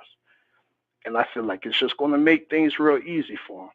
And it's really, just summing up what a lot of people thinking, like, man, there's no reason to think that this can't be the year to at least win the ACC championship. Now, do I think they're going to win a championship and compete against Georgia in the championship? I wouldn't say that this year, but you never know as years go by. And this guy is built. He's an offensive lineman, and with Mirabal, and he's built to get the trenches right. And then when you bring in a player this skilled with this experience, man, it's exciting to see what he's going to do. So there's no reason why they shouldn't win the conference championship. Like I say, you never know. But I mean, when you look at the schedule, at first I was like, okay, everybody's saying it's an easy schedule. But when you look at it, yeah, come on, man. And then when you look at what Cam had to do in the Pac-12, knowing the Washington State didn't have the talent that we had, even though they have some wide receivers, but they didn't really have the talent that we have this year. I mean, it should be a done deal. But that's what I mostly wanted to say. All right. Well, I appreciate it, dog. Appreciate you. Thank you for calling in, man. All right. Much love to him, man. All right, let me take this next one, run through that. Anything you want to say on that street? No. You can run to the next one. I mean, I'm a passionate fan, man. Like, some of that energy I don't be wanting to break up. No, I get it. 1828. Call or talk to us. Give us your name, where you're calling from. Hey, what's good, y'all, boy? What's up? Who we talking to? Give us a name. They Brandon Brown. Oh, Brandon, what's up with you, dog? Oh, they're gonna be a real good one. Talk to us. Nah. I just want to ask, like, so this like an indirect question though, but all right. So Florida State playing Georgia Tech, their first game, right? Mm-hmm. So they say they got a new defensive coordinator over there at Georgia Tech, and them boys running a 4-2-5.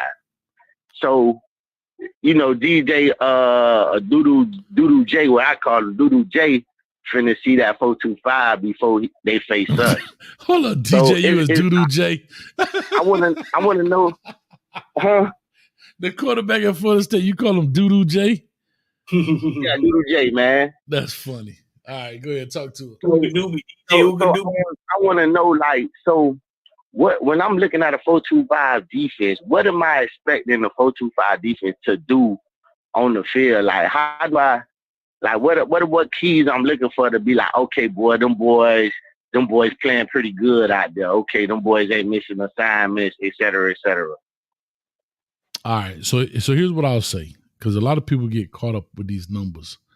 When you hear the 4-2-5, what is it telling? What is it telling you when you hear it?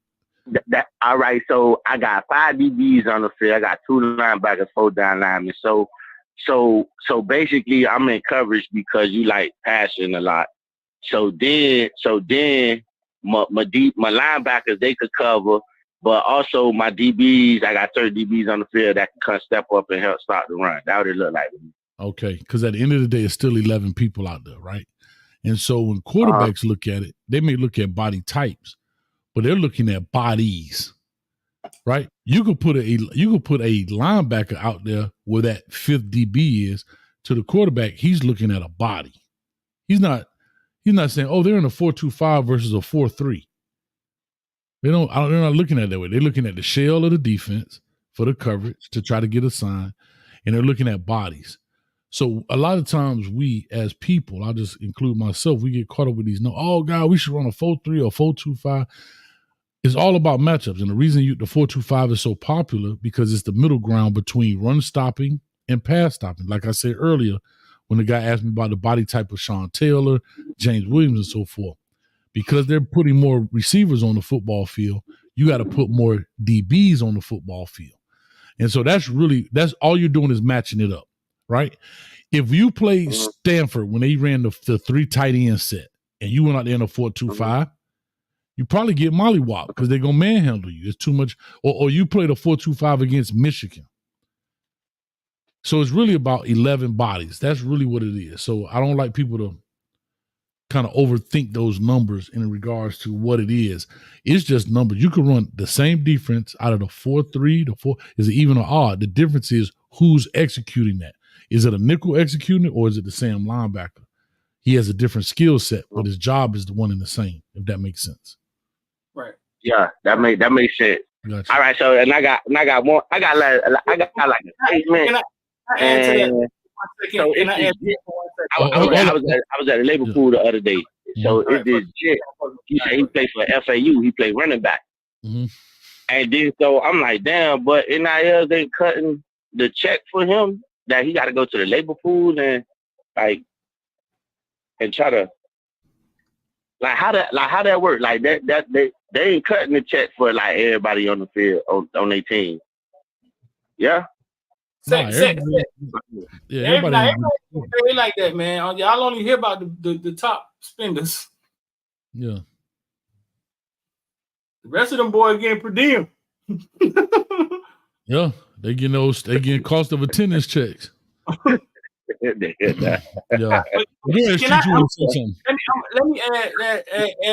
add my intellect, my coach intellect to what he's saying. It's kind of like we were talking about on the Hayes Street show the other day. Even if you win a 4-2-5, right? Let's think about this. You in a 4-2-5. One of your linebackers is James Williams, right? Mm-hmm. It's almost like the body types are changing also to where the numbers don't matter. It's almost kind of like, well, the personnel is changing. Like you're in a 4-2-5, or your defensive end is the kid we were talking about the other day from Alabama, who runs a 4-4, 4-3. Dallas Turner, yeah. Dallas Turner, right. He can very well be shuffled and put anywhere. You know what I'm saying? Like, it's becoming like Hayes was saying the other day, positionless football. To where these numbers that we talk about, like they're not mattering as much anymore. It's just bodies. They counting bodies now. Yeah. So hopefully that makes sense. Like when I look out there and I see, let's say I look out there and I see Cam Kitchens. He's standing in that nickel spot, for example. I'm just using the name, Cam Kitchens. Mm-hmm. And then I look out there and I see, let's just say, Ray Lewis standing in that same spot. It's a body, but I'm looking at who that is, right? To me, it's three guys here, 7 in the box. I get a box count, but I'm like, mismatch, right? Love Ray Lewis to death, but can he? But can he cover Tyreek Hill? Probably not. Nah, yeah. You see what I'm saying? Probably not. Right. So I take that advantage. Right. Or do I put, a DB out there and cover Tyreek? Maybe the advantage is on the other side. So that's what it's all about. It's all about the mismatch. And that's what I was saying. Offensive coordinators are always trying to find the mismatch in the thing. So that's what it's all about, man. So which one of our tight ends was the best tight end at the University of Miami? I mean, we had a lot of tight ends that come through there. So there lied the problem. The reason our tight ends were so good, because that was the mismatch. Jeremy Shockey and Kellen Winslow were better athletes than the Sam linebacker that was trying to cover. Bubba Frank. Yeah, all of them. But then here's the deal. Ocean. I know, but hear me out. The best. I know. I don't know. I'm a Shockey fan, dog. I was just a Shockey fan. I came up. That's when they were rolling. Winslow too. Winslow as well. Shockey, Winslow. I'm going to go with those. I'm a soldier. They trying to take my knees out. It was going for my knees. Yeah. That's what I'm talking about. Send that boy, write that boy a letter, send him some commissary or some shit. I'm a soldier. They were going for my knees. Yeah. But see, the difference is they were big guys. At the position. Gotcha. All right, man. Let me roll 24-19 coming to you. Give me 1 second. Appreciate you, Brandon. All right, that was a good call right there, man. But that's what you got. So when you found those kind of body street, like a Kellen Winslow, Shockey, they were faster and more athletic than the linebacker that was trying to cover them. But then they were bigger and stronger than the DB they brought in to try to cover them. So now you run the ball at them. You see what I'm saying? So it's like, y'all got a DB right here on Shockey? Let's run the ball at him. Because now you got the weight advantage. But then you bring in a linebacker to try to stop the run that can handle Shockey maybe power for power. But now Shockey can sit in his zone. He's more athletic than him. And now we can throw on him. That's the mismatch that offenses use on defense. Yeah. All right, let me get into 24-19. Go ahead. Mm-hmm. We got somebody else in the back? All right, right. Yeah. We rolling. 24-19. Call it, talk to us. Give us your name, where you calling from. Y'all boys doing all right tonight? We good. Who we speaking to? All right, my name's Philip, man. I called in. I used to call in your show back in the day when you was on with Wholesome. Oh, okay. All right. Shout out to you, Philip. What's up with you, brother? Cooler, man. Cooler. I'm a Tallahassee Cane, so I get the hate all day long. I feel you, dog. But so what I wanted to talk to you guys about tonight was, I think too many people focus on the inexperience in the defense, right? So I feel like that nobody's really, well, I ain't gonna say nobody, but most people is not dialed into Meach Powell. Like, I hear y'all talk about the stories on Green Tree. I'm 32, so I remember the glory days of the boys or whatever. But most of the stories I got back then was, all the fighting was done on the weekends. So, during the week. So, on the weekends, it was easy. Mm-hmm. So I don't think people really understanding the narrative of them being inexperienced, because you got to think about it, like the Popos and the Wesley Saints and people that everybody was questioning, now they're playing against Cam. I think we all can agree, even the ACC media, that Cam is the best quarterback in the ACC. Agree. So if you get experience against him, plus you got somebody like Meese with experience who's, like y'all say, positionless football, play different positions, and him and Cam going back and forth, it's like not only are they learning from Meese, but they getting experience from Cam, and they getting, like, now we finally have a roster that can mirror the good teams. Like before, when we played any team that was faster than us, stronger than us, or deeper in depth in a certain position, it kind of gave the we don't know factor of we might lose, we might do this and that. But now, since the roster has flipped, the depth has changed. Now it's not the next man up is a drop off. It's either equal or better, or a whole different skill set that the offense or the defense hasn't seen. It gives us more leverage against teams.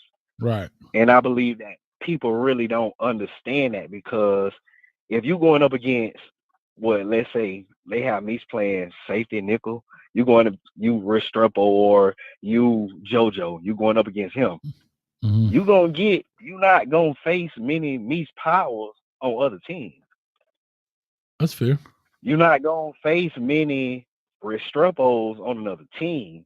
So it's like, I think they getting the experience now through practices that is going to surprise people a lot, because everything that they feel like we're going to lose against Florida or whoever we play, we can mirror that team. Every team on our roster, we can mirror them or we better.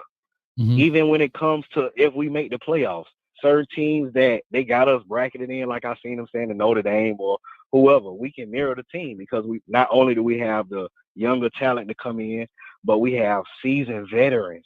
Like, our quarterback room hasn't looked like this in a while. The last dual threat quarterback we had was Derek King. Mm-hmm. And he was literally a dual threat quarterback. He played slot and he played quarterback. Cam is a run pass first quarterback. So it's not too many offensive lines or quarterbacks that we gonna play that's gonna break down after 3 seconds and turn it into 5 or turn it into 6. That's gonna kill defenses all day. Right. Because now you running behind him, you don't know what he gonna do. You can't break containment. You gotta try to pay attention to who behind you, who in front of you. Like, I just feel like, our defense is gonna surprise people, because I feel like the defense is gonna be better than the offense is. Got you. All right, I got you on that, man. I think you bring some very valid points. I do think Misha Powell kind of flies under the radar, but I'm really impressed with him. And he does bring a part, and he is kind of interchangeable, right? Plays in that nickel slot position. He can go back there at safety. And again, that's the kind of thing when we talk about positionless football, not like a D lineman playing safety, but we talk. Cut you off, but you cut him off. You cut him off. You cut him off. Him is. Oh, my bad. Nah, you good, dog. The most important thing about him is the quarterbacks that he's played against. We're not gonna see them in the ACC.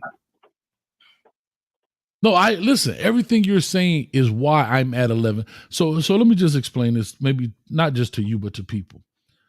When I say these numbers, I truly and ultimately try and take all emotion out of it, and just gather all my experience. Look at what we're facing. Look at who we're playing. Look at what we got going on, and I try to come up with a thing. And I think that's what most maybe people who do betting, they do the same thing. They take the emotion out, take the logo off the paper, and they look at the numbers and the data, right? So the same thing with me. Yes, Miami's my team, but I take the logo off, I look at it, and that's why last year I could come up with 7-5. Now, to your point, talking about matching up player for player, talent for talent, this and that, adding a second-year coaching staff into it. Now, even though it's his third year, this is their second year together. All of those things add up to wins, in my opinion. And that's why I was at 10-2. Then I said, well, wait a minute. They went and got it. I was at 10-2 with a Mark Fletcher. Hopefully a Mark Fletcher. So then I said, Oh, damn, wait a minute. They gonna get a Damian Martinez. What's his value? We still can't stay at 10. We still can't stay at 10 wins. If I was at 10 wins with the current running back room, what does another 1,000+ yard rusher, experienced 225, 30-pound running back bring to the table? He brings us one more win. He brings us at least one more win. Yeah. Who are your losses? I only have one loss, and we talked about it earlier. I don't know who the loss is, and I said if I had to pick a loss, it would be Florida. That's what I was.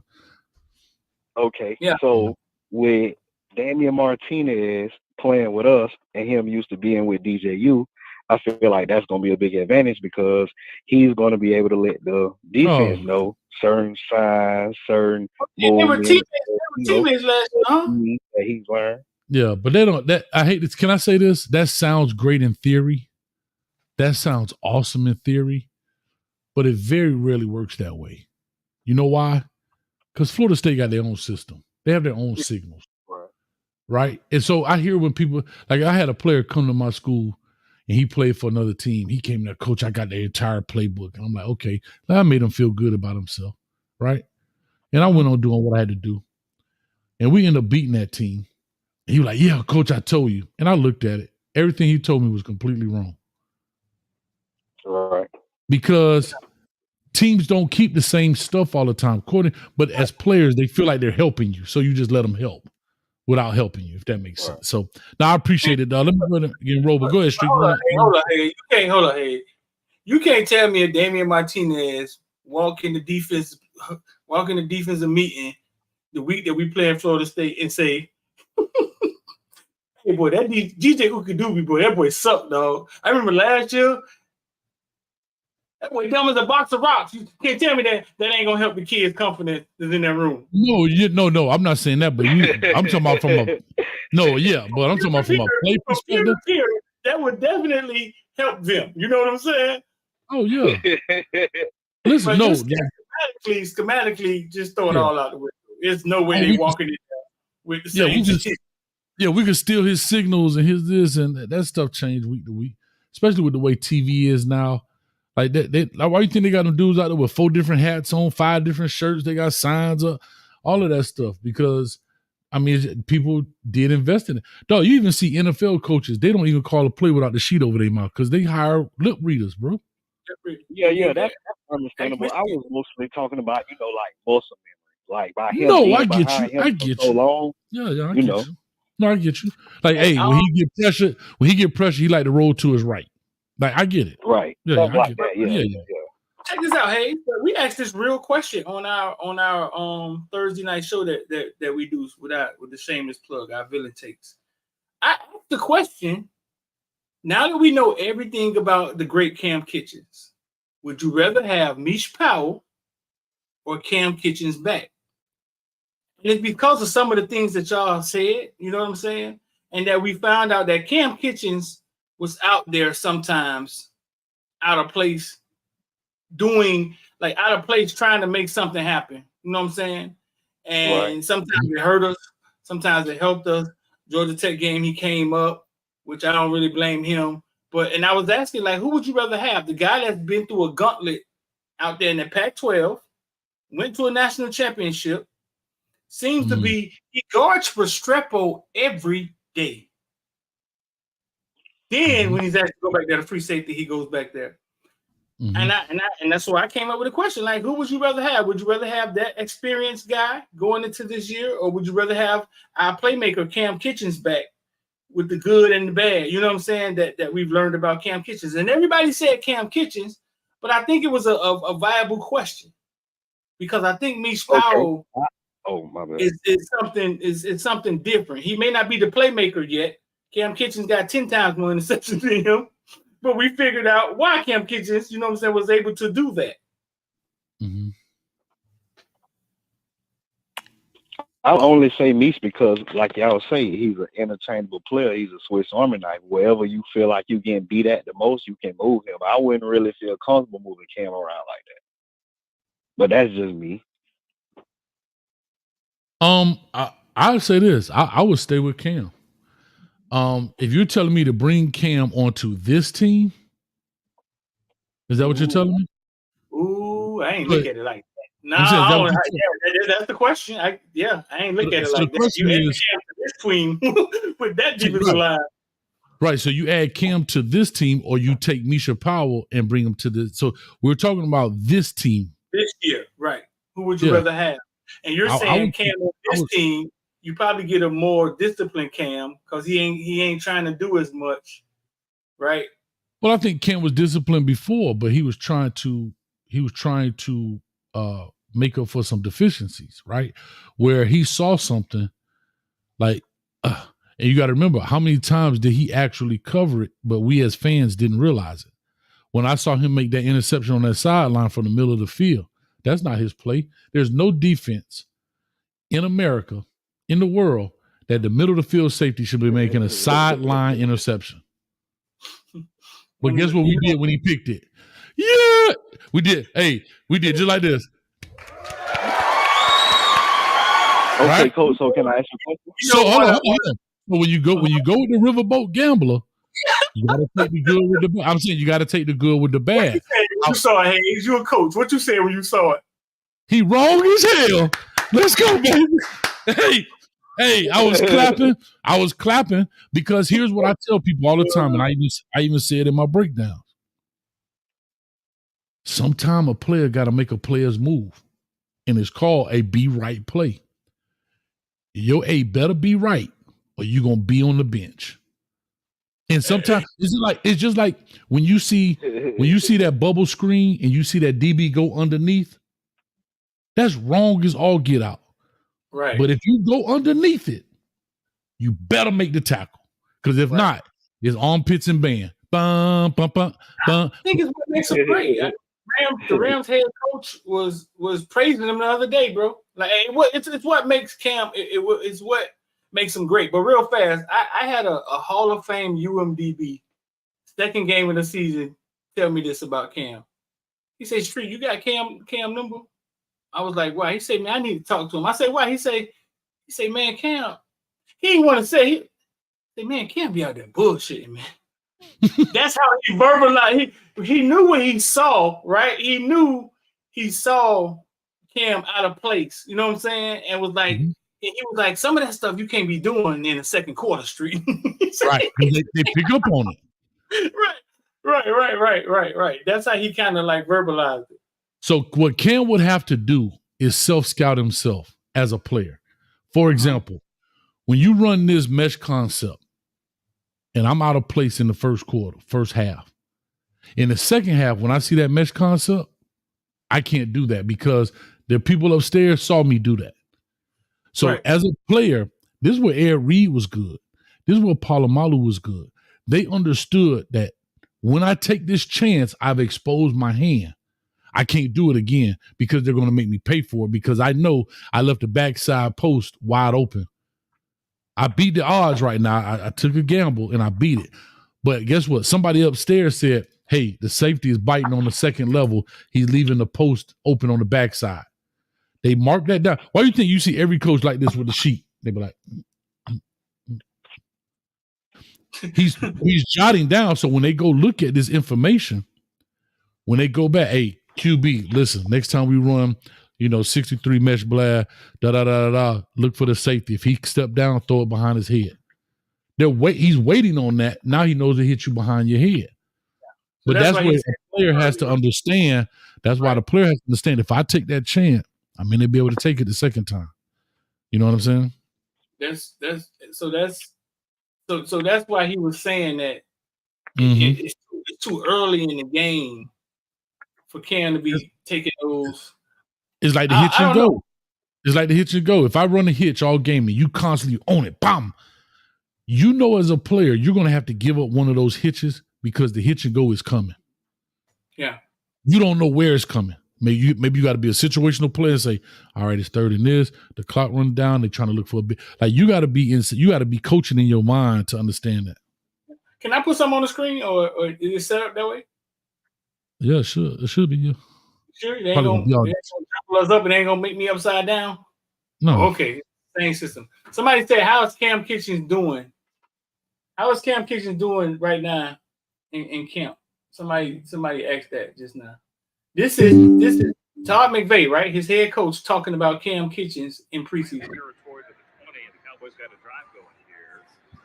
Turn up a little bit, Street. Yeah. All right, coach, man. It was good talking to y'all, man. I appreciate you. Out for DSD. All right, brother. Appreciate it. No problem. Yes, sir. Thank you, man. Yeah, we about to get hit, dog. That's NFL, dog. We done.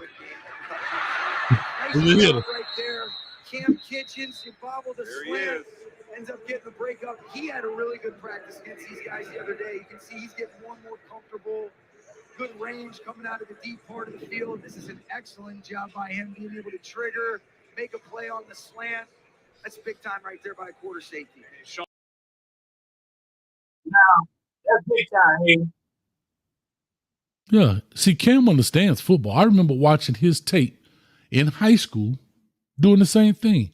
I think he's a great middle of the field safety.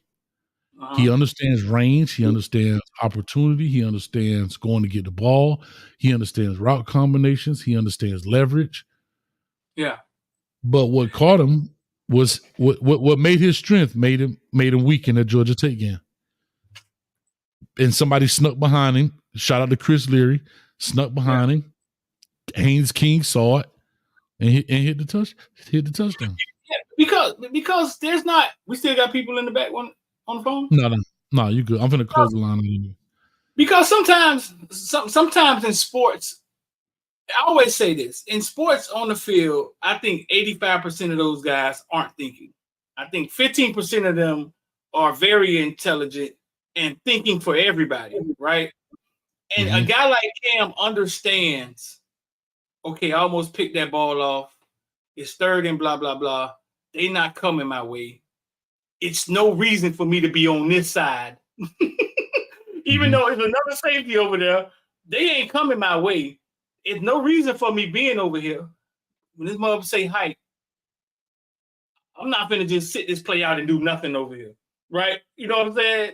I'm finna go where I see this thing finna go. They don't move their best wide receiver to the other side. You know what I'm saying? All right, I'm finna go with the action there. And sometimes you think improbables like that in sports. Mm-hmm. And it's undisciplined and you're not doing your job. But you like, man, listen, I'm trying to be in action. So no, listen, I get it. And this is why our fans are our fans. Uncle Joey got a Miami Hurricanes, says Cam and James drama queens. The fuck? God damn. They were drama queens. I had a lot of fun watching Cam and James. Especially two-arm James. One-arm James was out there shoulder tackling, but two-arm James would lead them last couple of years, boy. Yeah. Well, but imagine if that joker was coming off that edge, baby. And it was him and Dane. Ooh, you see how you get in that backfield in the NFL? They can't even block him. Street. But I already knew this. I knew this since high school. He just didn't want to do it. And remember, Coach, you're an idiot. I was like, bro, but anyway, Coach don't know. No, you and God and everybody told that boy he was supposed to be a defensive end. Alonzo Highsmith told him, listen, you're a first round defensive end, you're a third round, fourth round safety. Listen. You walk in the Tennessee Titans locker room and what they do? James Williams, 52. Straight down you ain't no question. Hold up, when he threw the jersey, you know what he said? He caught it like this. Thanks, Coach. I know. Hold up. Hold up. When we said it, he like, man, y'all hating on me, boy. Y'all don't believe in JW. Y'all don't believe in right? Get drafted to the NFL. James Williams, 52. Here you go. Thanks, Coach. Appreciate it. What a linebacker meeting at? Hey, we might just little brother. You said down the hall to the left, second door on the right. Got you. No question. Like, dog, you just cut off your nose to spite your face or whatever the saying is, dog. Like, We might his little brother. Little brother play safety for Palmetto. You know he got a huge family, dog. We might his little brother up the other night. How'd that go? It went all right. He was like the 4 DB. You know what I'm saying? He had been asking to get mic'd up. We was finna mic up a Northwestern kid. Teddy Bridgewater was like, "Oh man, ask me next time." You know what I'm saying? Northwestern got like an anal AD, bro. So it's kind of different with them. So we had to mic up somebody, and we ended up having to mic up the underdog. And when you mic up the underdog, it's like if he ain't Noel Divine in a loss, you know what I'm saying? Your mic up ain't gonna do well. Gotcha. Yeah, no, I get it. Oh, he just out there balling or something crazy. Yeah. He just got to be out there. Boy, that boy had 2 touchdowns. They got beat 48-6. But he had that one touchdown they had. But you know what I'm saying? But I think he's a junior. Okay. We just was on the wrong side, but we was on the right side of that Norland game. Yeah. Nah, that's what it's all about, man. I just thought, like I said, at the end of the day, I just look at the experiences. I'm never right 100% of the time. But like I said, I look at it. I don't look at this game with emotion in that sense. You get emotional about your team, but at the end of the day, when I put out like numbers, I just use your experience, you use your opportunity to say it. And I just felt like I looked at that as a kid, and I remember saying this, and I said this to players, bro, this is $100 million dude. I said, and the way you try to do it, okay, let's talk money. Forget position. Let's talk money. Name me one safety making $100 million. For every one safety, I could give you 5 defensive ends making $100 million. And you know why that was always easy? Because a nan safety got $100 million contract.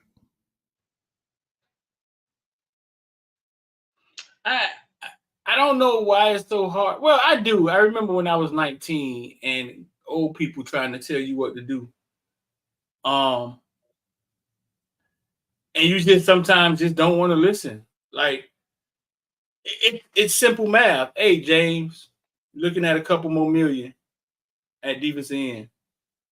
What we gonna do? It's simple math, but at 19, sometimes you just want to do what you want to do. No rhyme or reason. Like you don't even know if you're right. You just feel like you want to be a safety. Bro, and like I said, when I looked at that kid Latu, that's how I looked at. That was my vision for James Williams, Latu from UCLA. Bro, if you go look at his highlight tape, just pull up his highlight tape. He's standing up 98% of the time. He not even got his hand in the dirt. He's standing up. And he was the first round draft pick? Yeah, he looks like he looks like James. Like he's not huge. He's slim kid. I spoke to Latu last year for some other reasons, but yeah. Number 15th overall pick. Sheesh. And they're the same type guy. Like they're the same type player because these guys changed the ball. Bro, what game was that James came down to the line? And he came to the line and blitzed the quarterback from the outside, hit the running back, yeah. hit the quarterback, and it was like a lightning in the end zone, close to the end zone. Was that? Yeah, was that him? Was it Clemson? I think so. I don't know. I'm looking at Latu. Latu was 6'5", 258 pounds. James came in at what, 6'5", 240? Mm-hmm. In 4 years, you're going to tell me he can't gain 18 pounds? Like, yeah, of course, But I know he slimmed down based on the position. But I was just saying, they the same dude, bro. DJ, shout out to Mehdi down there. Mehdi talking about what size is he? No Diddy. He not big like his brother. He not big like James. He probably about 5'11". He can move. Mm-hmm. Yeah, but he not big like James. I think James grew 4 inches between his senior year and the time he got on campus or some shit. And James is like he just kept growing to me. Yeah, and his high school highlight tape, you see him coming off the edge, man. So yeah, everywhere, just going around the defense. Patrick Surtain told me, "Hey man, listen, James Williams is so smart. we don't want him sitting in one spot.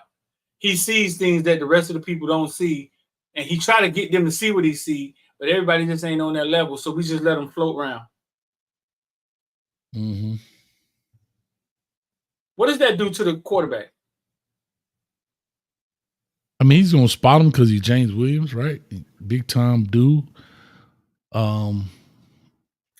If he's smart, Because it's kind of like sometimes he's out of place, and the quarterback knows it, but he's coming after you, maybe. You know what I'm saying? Yeah. Maybe. Right. You gotta make that decision real quick because even though he's accounted for in the blocking scheme, you know, poor little Timmy can't block him. So Timmy ain't gonna get a hand on him. Yeah, so you know I gotta treat him like the free hitter. So I gotta throw this slant right now. Yeah. And if he get to me, it might be night. if he get here, it might be night. Yeah. Street, let me ask you this before we get out and wrap this thing up, man, because it's 2 hours.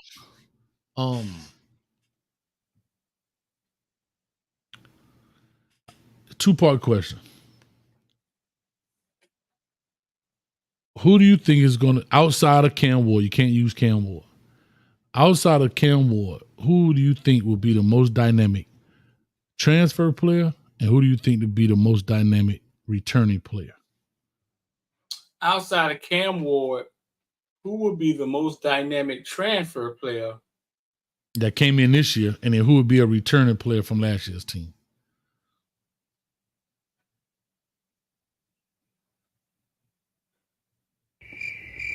I think Meek Powell is going to have a hell of an impact, bro. Okay. Yeah, okay. I think Meek Powell is going to have a hell of an impact. And the most impact player returning? Yeah. Without not saying Bane?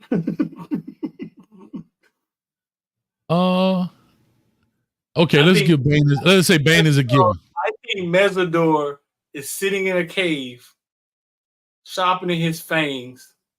Mesidor done cut his dreads. He done grew his beard. Mesidor is a grown man that can smell the NFL, and all he has to do is hurt a few quarterbacks this year. I think Mesidor is finna rival Bane, and we're gonna be like, holy crap. Like we don't realize that we have Bane's output in Mesidor on the team. Like what Bane did as a freshman, Mesidor did as a freshman. Really? So at nose guard, Mesidor had 5 sacks at West Virginia. Then he came here, and I think he had 6. Bro, Hayes. He kind of that unsung hero. Like it wasn't loud, but it was productive. This is what Mesidor said, and this might put you to 12-0 win.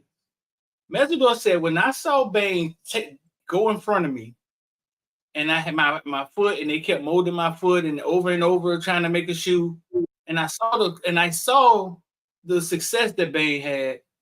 He said it made me so hungry.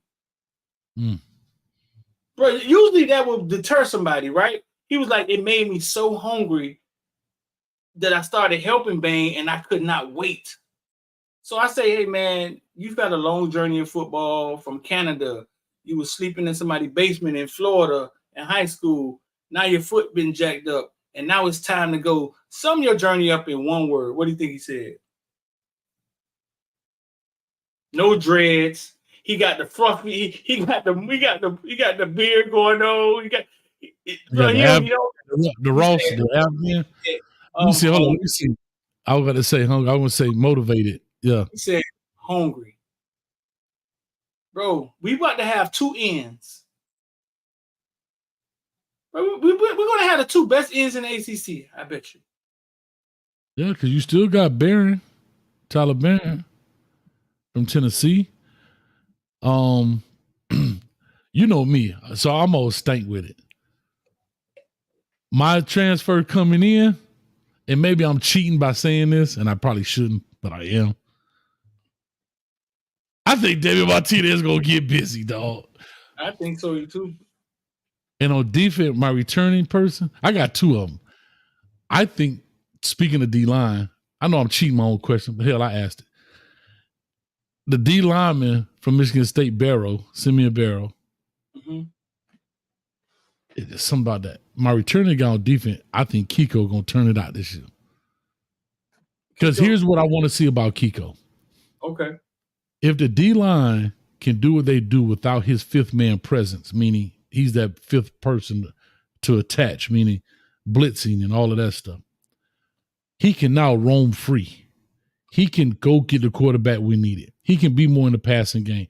I think that's something he needs to improve, because we saw him in some passing situations, kind of in a lag situation, meaning they had him beat. It seemed like he got better in the beginning. He was, he looked he looked a little slower, but he got. But dog, you know how many sacks he had? Because they blitzed the bejesus out of him. That's what I'm saying. Do you know how many? 6, maybe 7.5. Yeah, because he played in the backfield because we weren't getting once they started realizing, oh crap, Ruben being a problem, they were sliding protection to Ruben and they could ease up everybody else. So now you have to add this fifth element to the to the pass game, but it also takes a man out of there. So what does that do now to Cam? He got to try to fill a void. See how that works? It's a domino effect. So now he sees this vacancy. Okay, Cam is back there saying, why do you have to blitz? Why do you have to blitz? Because Bain is being doubled. Because the other dudes ain't winning. Oh, okay. So think about it. They got 5, just on regular 5. If I double Bain, right, and you run a 4-3, it's double, and then it's one-on-one across here. So now what happens if I blitz another person? Either you can't use those 5, you got to come off of Bain, right? Or you got to use a running back. Now that takes one less person out of the pass game. Right. See, it's all numbers. So if they only keep 5 protection and empty it out, that's Kiko becomes free. Or they have to man up across the board. Ruben Bain probably beats a guy, Kiko beats a guy. However, you also don't have to, if you can get those front 4 to beat those front 5, you're winning. If they have to put another guy in protection because they got a double-double, you're winning, right? Because you now have an extra man in coverage against one less receiver out there that can catch the ball. That's what that's why pass rushers make $100 million, dog. Because you just made the whole team better because you are on the football field. You won, you affect the quarterback, the guy who every play starts with and end with. You affect the pass protection, you affect the coverage, you affect everything. That's why you're worth $100 million. Give me a surprise player. Somebody you think just come out of nowhere, like damn. Just freshman, whatever. Somebody you just gonna think that's gonna step up this year and it's gonna be like, wow. That step up, I want Wesley was saying to step up. Like I told him, he needs to step up, step out, and step on somebody's neck. But we know Wesley. I'm trying to find a guy that we ain't see much of. Restrepo, maybe? Nah. What? Out of nowhere. I'll just tease. That's a good question, bro. I want to see what Pancake Honcho do, bro. Pancake been working. I want to see what he does. He got all this hype coming out. He sat a year, not behind, but sat a year. It's his turn. Is he the weak link? Is he not? I don't know. We're gonna find out. And the reason I brought him up because he didn't even play last year, did he? No, he got hurt. Right. Yeah. So I'm giving the Trenchman some love because everybody, we go to perimeter. So I'm giving some love on the inside. We want to see what he do. That's a good one, Pancake. I asked Bane. I was like, Bane, bro, like, are you trying to end Pancake career? And he was like, no, bro. He's like, Pancake beats me in practice sometimes. Mm-hmm. Yeah, because every time when the lights come on, you see Bane get the best of Pancake.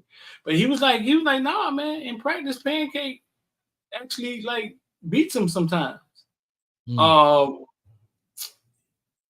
think I got two for you. I think OJ Federic is quietly turning into a lockdown freshman cornerback, dog. He had 2 interceptions in the scrimmage the other day. Yeah. Man on man. And I think Jordan Lau is Nick Chubb, dog. What? I think he's from a different he's from a different tribe, bro. Him and Elijah Austin. I mean, what's the other tight end name? Williams? The young kid. No, the young kid from Lofton. Vegas. Lofton. I think they're from different tribes. I think they're from that football cut. Don't get hurt. I think they're those don't get hurt, can do anything. I think they're from different tribes, though. That's interesting. Jordan Lau got some second team reps and the other day, dog. But I would say this before we get out of here. I want people to understand this. Every time you hear a new name, don't feel bad for a Mark Fletcher or don't feel bad for a Chris Johnson. Because it's all about competition. Y'all was talking about it earlier. Mark Fletcher needs Jordan Lyles for him to be the best version of him. Chris Johnson needs Jordan Lyles to come in and tell him, bro, listen, I don't see you. For Chris Johnson to be the best version. You know what I'm saying? That's how it evolved. That's development to me. So when you don't feel bad. Like they got enough years and enough time to get their chance if they're the guys. But it's competition, bro. Don't forget we once had Clinton Portis, Willis McGahee, and Frank Gore. Like this at a game. Don't forget, dog. Hey, them boys at the game like this. Don't forget, we had the greatest Dade County running back check into Miami. Right. And you knew. And looking you at knew the Jumbotron. He like this, looking at the Jumbotron. So wish I could play. Don't forget them days and what it looked like when we was great, though. It looked like competition. That's what it looked like. Maybe I even left out a running back. It probably was one more, right? It was one more, wasn't it? Tyrone Moss was back there. Yeah, you had Clinton, you had Tyrone Moss, you have a young Frank Gore, Willis McGahee. Yeah. Bro, you like this? Yeah. So don't feel bad. Like, no, we ain't in them days where the freshmen gotta play. We in competition now. Bro, you had a Bubba Franks, Shockey, Winslow. They like this. Winslow on kickoff return. Yeah. he don't punt return tackling people. Don't forget those days, dog. What greatness looked like. What real depth looked like. What real South Florida looked like. Because I think it's easy to load the boat here because of where the school is located. Yeah. Najee Davenport was who he was missing. Yep. Fullback. Talked to my homeboy. Talked to Najee today about his son, Brand. Son, Brand, 12 years old. Boy, he's coming high school fast. Najee had to be the fullback because, you know what I'm saying? Like, think about that, bro. Like, and to this day, he hate that shit. He hate that he accepted that shit. Like, he knew he was. When he got to Green Bay told him, bro, you're not playing fullback here. When they actually got to see him in practice. Right. How he was, Hayes? What Frank Gore was doing? Frank Gore, the greatest running back ever in Dade County. How he was, Hayes?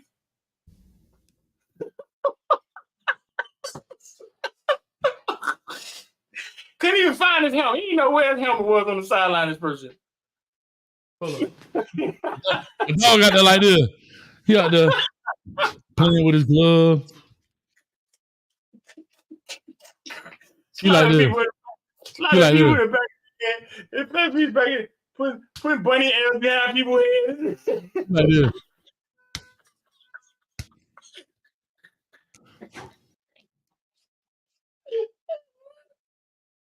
Why is this? is so funny. He like this. Peace.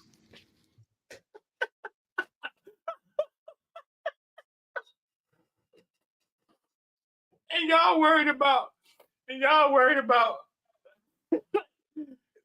worried about where you know what I'm saying? Where Hellcat at? Like, hold up. Then he like this. He ain't played all game. He like this. Dang, that y'all a little dirty. Hey, I get another glove. I get some more gloves. Street. And he doing this. Right? Coach walk by. The coach walk by, he like this. Hey, Street. Now, mind you, he done told coach, hey, Street, he done hit coach like this, man.